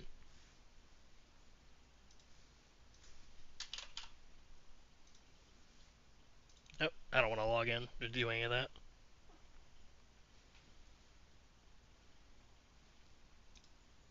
Let me pop back into Discord real quick, let them know we're going on to Game 3.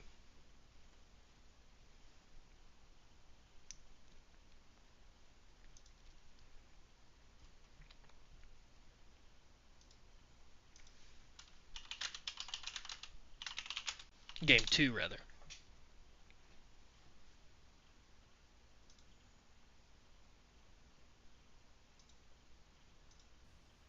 Oh, looks like we're starting again.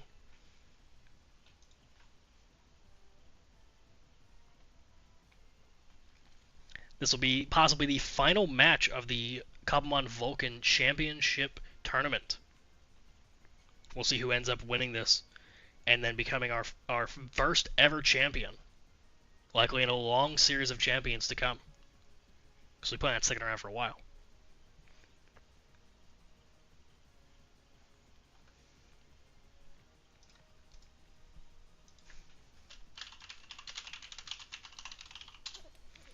Alright, looks like they're going to go ahead and start off. Goldengo and Incineroar versus Decidueye and Lycanroc are going to come out. Of course, that Intimidate's going to come out onto the other side of the field, knocking them both down to about half attack.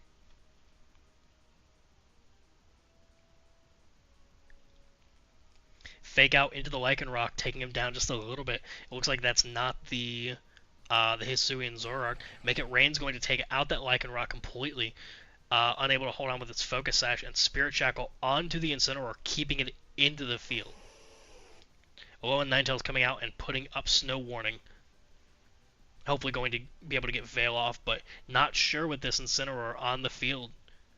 Two things are threatening that Ninetales right now. It's a Make It Rain with that Steel type versus that Fairy, and that Flare Blitz versus that Ice type. Torkoal coming out with that, with the Drought immediately knocking off any ice. Parting Shot onto the opposing Ninetales, getting it down a good bit, and bring back out that Goldengo.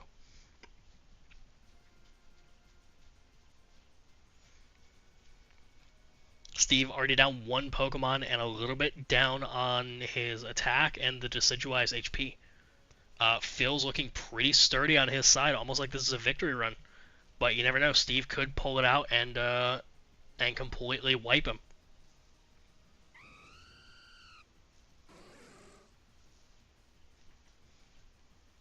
Alright, immediately going for the Make It Rain on that Talonflame switch, taking them almost all the way down. The Zoroark ends up getting revealed just in time for the Torkoal to wipe him.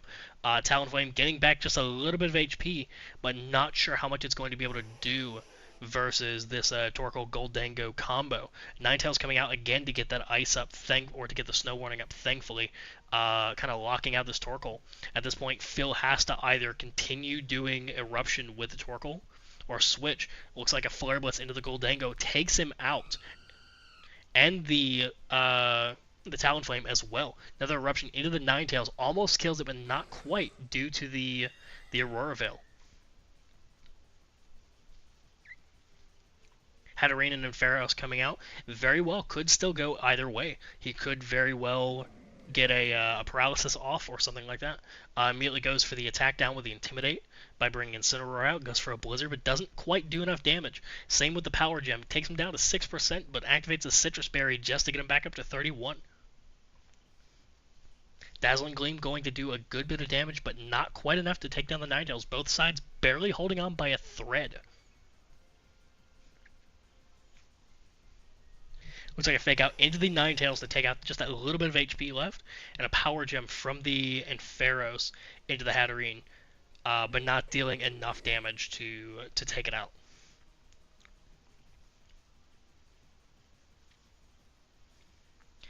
Steve down to his final two Pokemon against Phil, who still has two full Pokemon in the back. Power Gem into this Incineroar is going to take it out fully. And Spirit Shackle on that Hatterene going to wipe it. We're now neck and neck down to the final two Pokemon of either side. Torkoal versus Roaring Moon, a horrible combination with Photosynthesis activating immediately. Both of Phil's Pokemon still at 100%, and even then, as well as that, still a Pokemon in the back for Phil. Forgot about that Hisuian Lilligant. Steve's really going to have to claw his way to be able to take out these last two, but it's not going to do it. Knockoff onto the Decidueye. Power Gem is going to take out that Torkoal, but that's not going to be enough to be able to go against a Roaring Moon and a Hisuian Lilligant.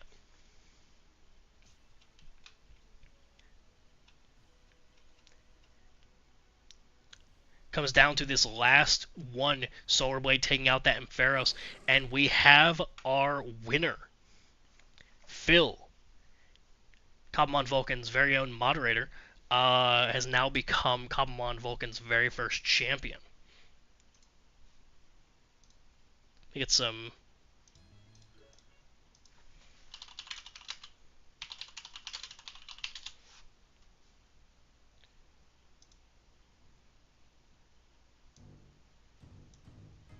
Not Victory Road, we need some good music. There we go.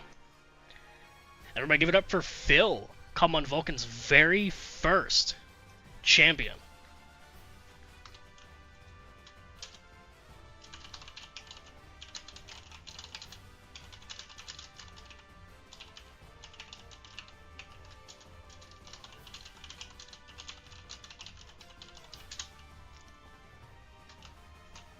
Let me go ahead and get that set in place right now. Oh, he's not even in game, right? Congratulations, Phil.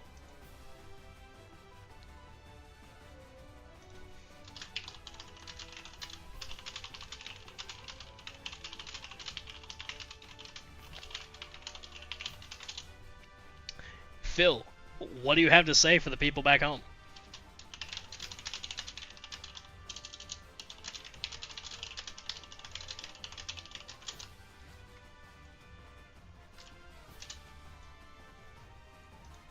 We plan on doing quite a bit for the champion. We're going to make an NPC for him, for players to be able to face somewhere at spawn, as well as...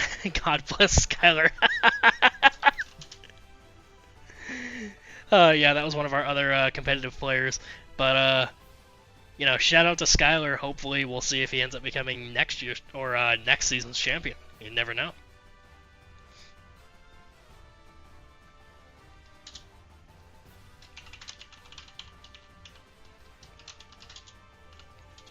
And that is going to be it for the stream, guys. Hopefully I'll end up being joined by somebody who's a little bit better commentating than I am in the future. But hope you guys enjoyed it. My voice certainly didn't. But, you know, if you haven't already, let me do one more plug really quick. Server's called Cobblemon Vulkan. We've been around for a good bit. We're looking to be one of the biggest. I do this full time, so expect to see me quite a bit. And, you know, hopefully doing a lot more for the server and getting things going, especially now that we have our very first champion. Stay tuned, everyone.